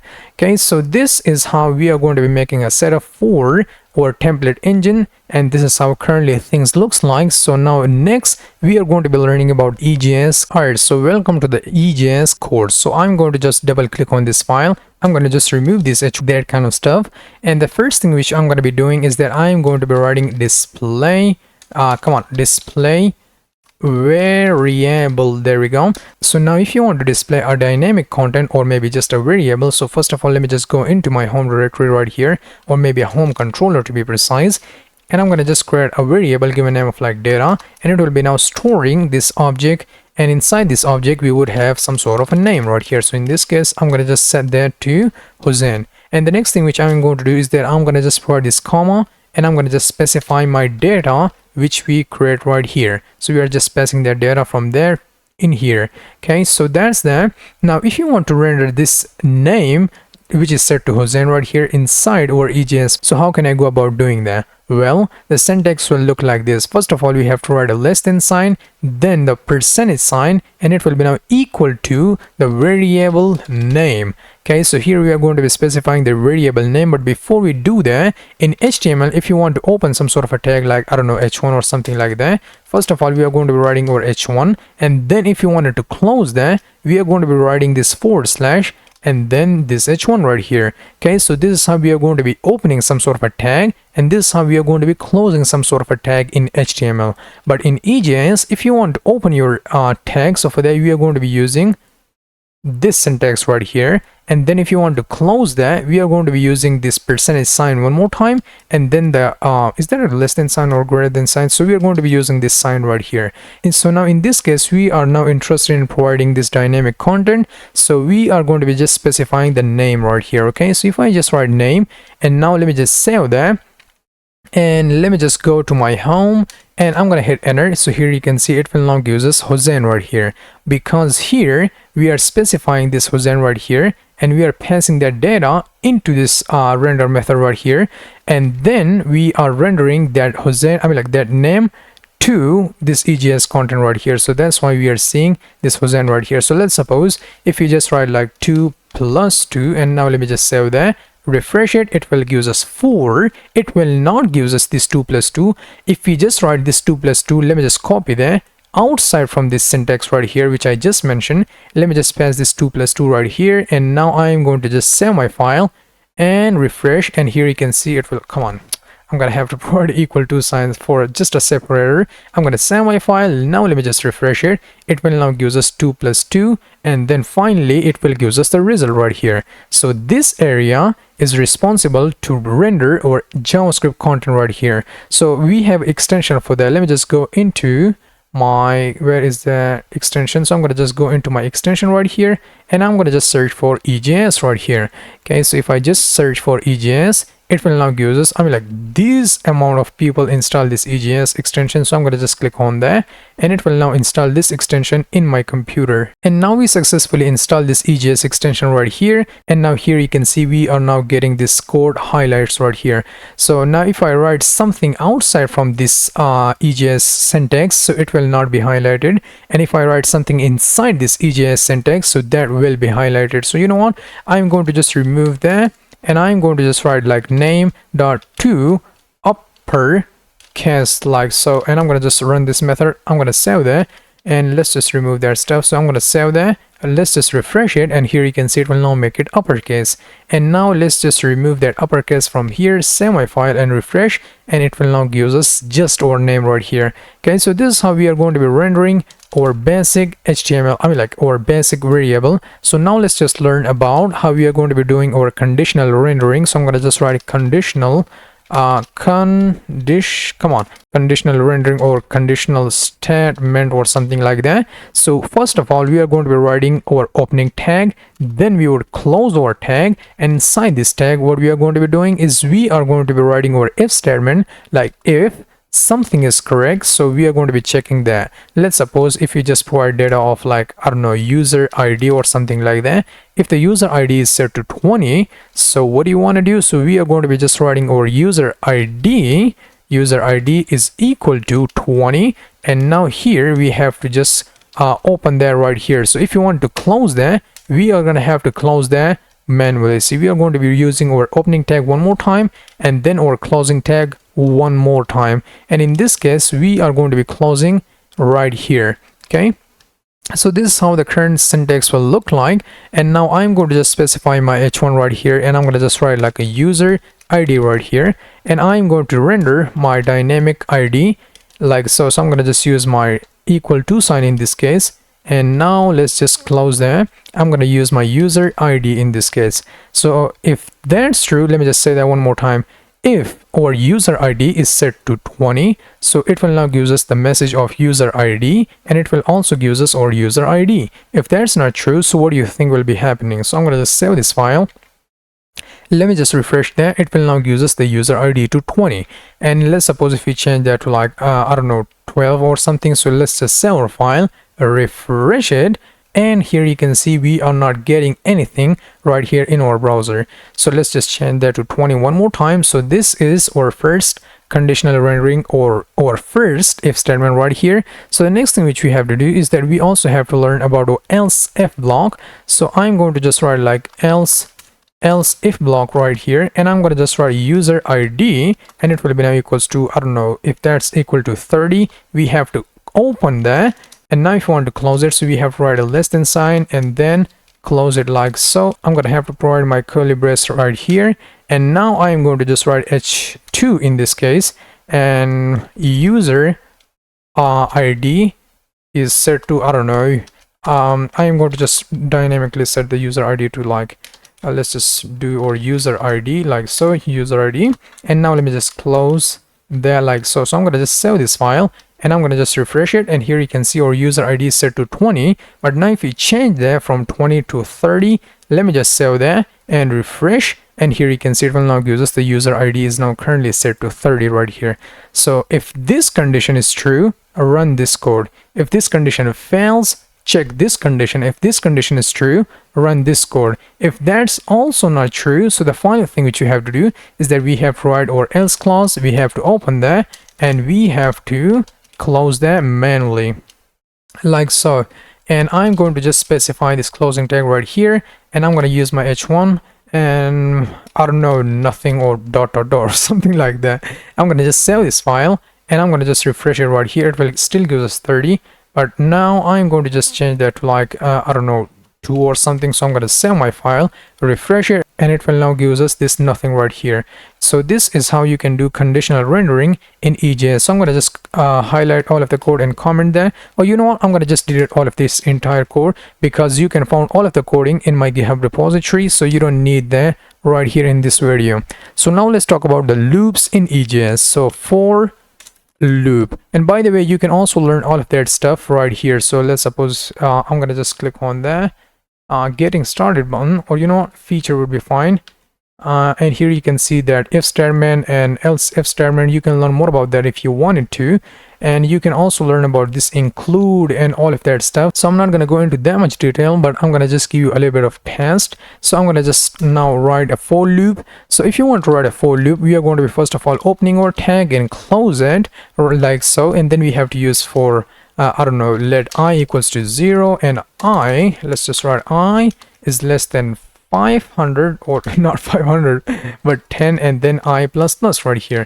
Okay, so now let me just close that, and now we have to open and close it manually, and we also have to close our curly braces right here. So I'm going to just use my h1 off, and now in this case we are now rendering this I dynamically. So for that we are going to be using, or you know what, first of all let me just write this I right here. So now if we save that, and now let me just refresh, and here you can see it will now give us I that 10 times right here. But now if you want to render this I dynamically, so for that we are going to be using, let's just write less than sign, and then what do we call it, percentage sign and percentage sign one more time, and let's just close it. But in this case we have to provide this equal to sign and then our I. So now if you save that, and now let's just refresh it, and here you can see we are now getting all of these numbers from 0 through 9 right here. And we can also change that to like from let I equal to 0, I mean like 1, and I is less than or equal to 10 right here. So now let's just refresh that, it will now give us 1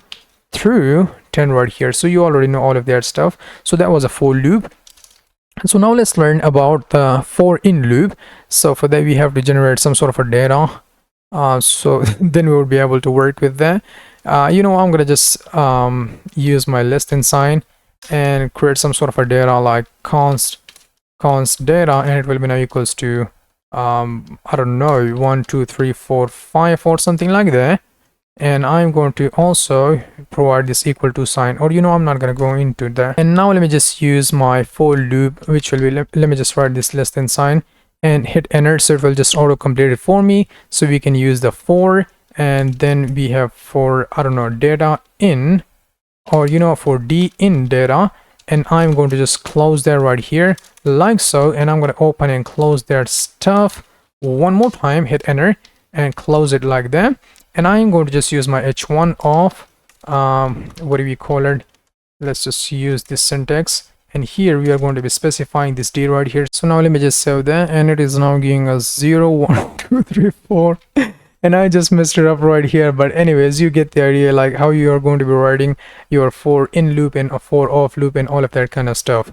Anyways, so that's it about the loops, and that's we can also even do something called a for each if you want to, but for each, and we can also call our built-in method, like, you know, let me just give you an example of how we can call our built-in method in EJS. So I'm going to just use var current, and it will be now equals to new that right here, and I'm going to just call that right here, and let's just close that. So now let me just save my file, and we are not getting anything. We have to use this current variable somewhere, so that's why we are not getting anything. So I'm going to just use my equal to sign in this case, and I'm going to just use, or you know what, I'm not going to go into that equal to sign. I'm going to just write my current, save my file, refresh. I have to use that equal to sign, save my file and refresh, and here you can see it will now give us what do we call it, that right here. Anyways, so that was it about EJS. So you can learn more about this EJS by yourself, like you can learn about partials, you can learn about for each method, for off loop, for in loop, and all of that kind of stuff related. Like this stuff is totally related to JavaScript if you already know how to work with JavaScript, so you can do all of that stuff, but you just have to wrap it with this less than sign and this percentage sign. So yeah, that was it about EJS, and so that was the end of this series. So maybe if I found something else like which I didn't cover in this course, so I will add that, but I don't think like there is something left which I have to cover in Express.js. I mean, like there is a lot of stuff which you can cover, but these are all the stuff which you need for Express.js to work with. So yeah, you just learned a lot of stuff about Express.js, like controllers, models, and all. I mean, not models, which you are going to be learning next, but you learned enough stuff about Express.js. So next thing which I want to show you is the alternative to this Postman right here. Okay, so you can just go to what do we call it, let's just go to extension area right here, and you can search for Thunder client right here. So if you don't want to use this Postman right here, so you can use Thunder client, just click on there and then click on install, and then you are going to be able to use this Thunder client. So now you might be thinking like, how in the world I'm going to be using that Thunder client? So you will find that tab right here, but if you didn't find that tab, hold Control and hit Q and then click on this Thunder client, and here you will not see all of that stuff because I made a lot of requests throughout this video because I messed it up sometimes. So I have to check like what's going on.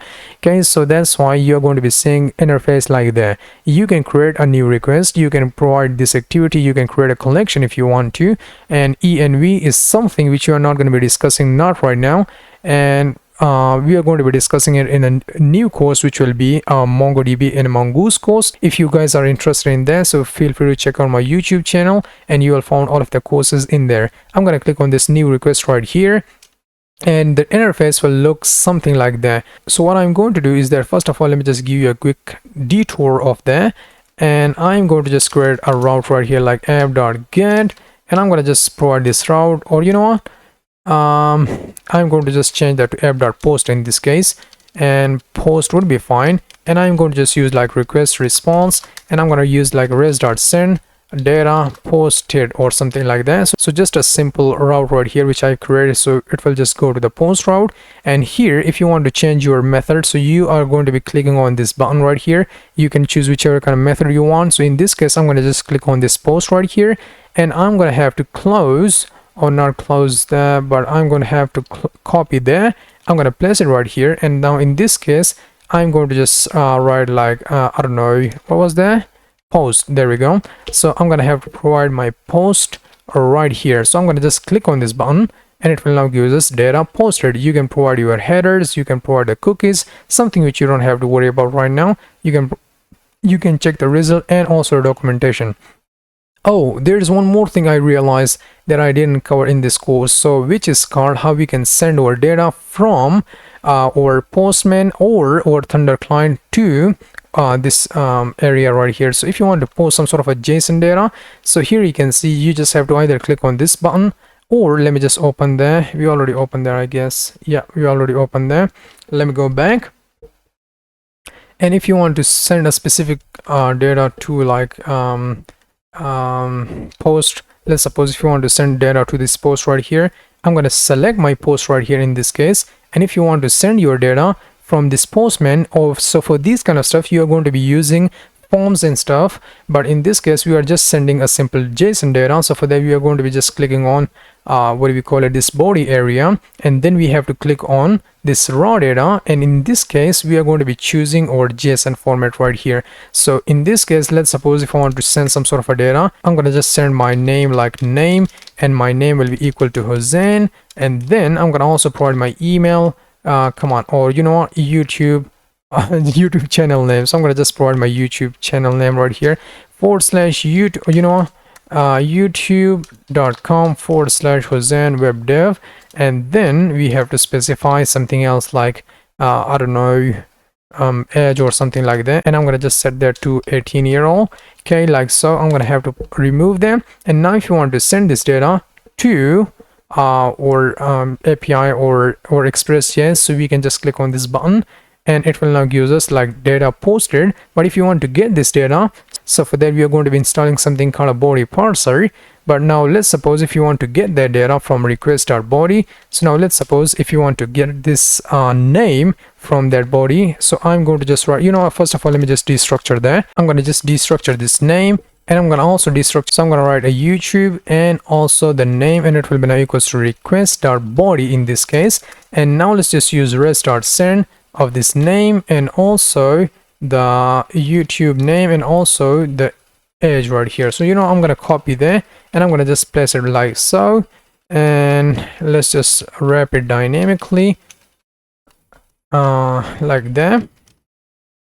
Now we successfully save our file, but now if you click on this button, and here you can see it will now give us error right here. Why? Because we cannot get our data from this request.body just like that. For that we are going to be installing something called a body parser. So I'm going to go into npmjs.com and I'm going to just search for the body parser right here. So I'm going to write body parser and I'm going to hit enter right here.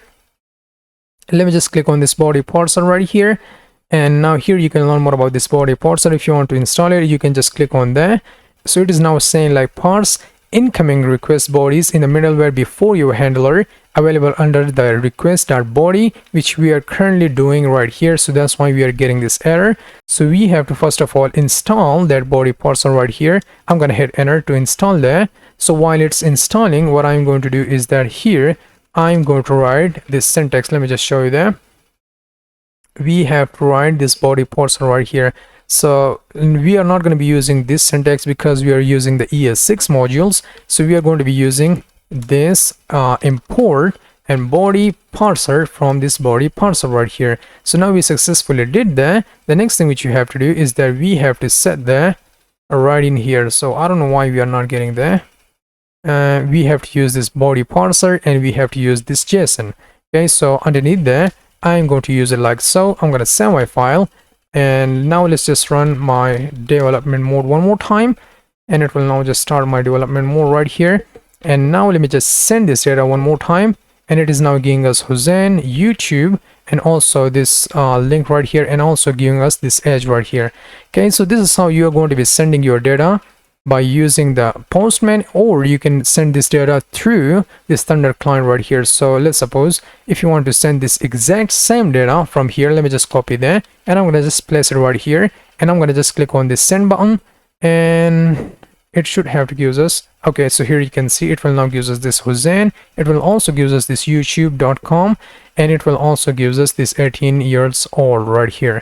Okay, so thank you so much for watching this course. If you want to learn more about me, so I am available on YouTube. You can check out all of my entire courses. You know, I'm going to just open that in incognito tab because of some restrictions. So I'm going to open my channel on some sort of, so now here you can see this is that handsome guy that is teaching you that is teaching you Express.js, and he already explained to you what a Node.js is, and he is about to create a course on MongoDB and Mongoose. If you want to follow this cute guy, so feel free to subscribe to his YouTube channel, and here you can learn more stuff about him. I mean, like from him, like just check out this front-end development masterclass right here. This front-end development masterclass is crazy. So here you can see 14-hour almost 5 hours, 3 hours, 1 hour, almost 7 hours with 10 project, with 1 project, with 6 project, with 4 project, with 15 projects. And let me just give you one more shocker. And you can also create this what do we call it, landing pages right here. But if you want to build 100 projects using HTML, CSS, and JavaScript, so this is the course for you. 100 projects in 100 days, totally for free. If you want to follow me on Twitter, so here's my Twitter handle, here's my Instagram. I'm not going to show you the Instagram. If you want to follow me on Instagram, so you can. And here you can see my followers. And if you want to follow me on GitHub, or if you need this coding, which I'm going to be writing throughout this course, so you can find all of the coding right here on my GitHub right here. Anyways, so thank you so much for watching this video, and I will hopefully see you in my other course. And by the way, the next step from this course, so we already learned about Node.js, we now learn about Express.js. If you want to become a merge stack developer, so next step I'm going to be recommending you to learn about MongoDB and Mongoose, and after that you can learn about React.js. So once again, thank you so much for your time, and I will see you in the next course. Till then, bye bye, love you all.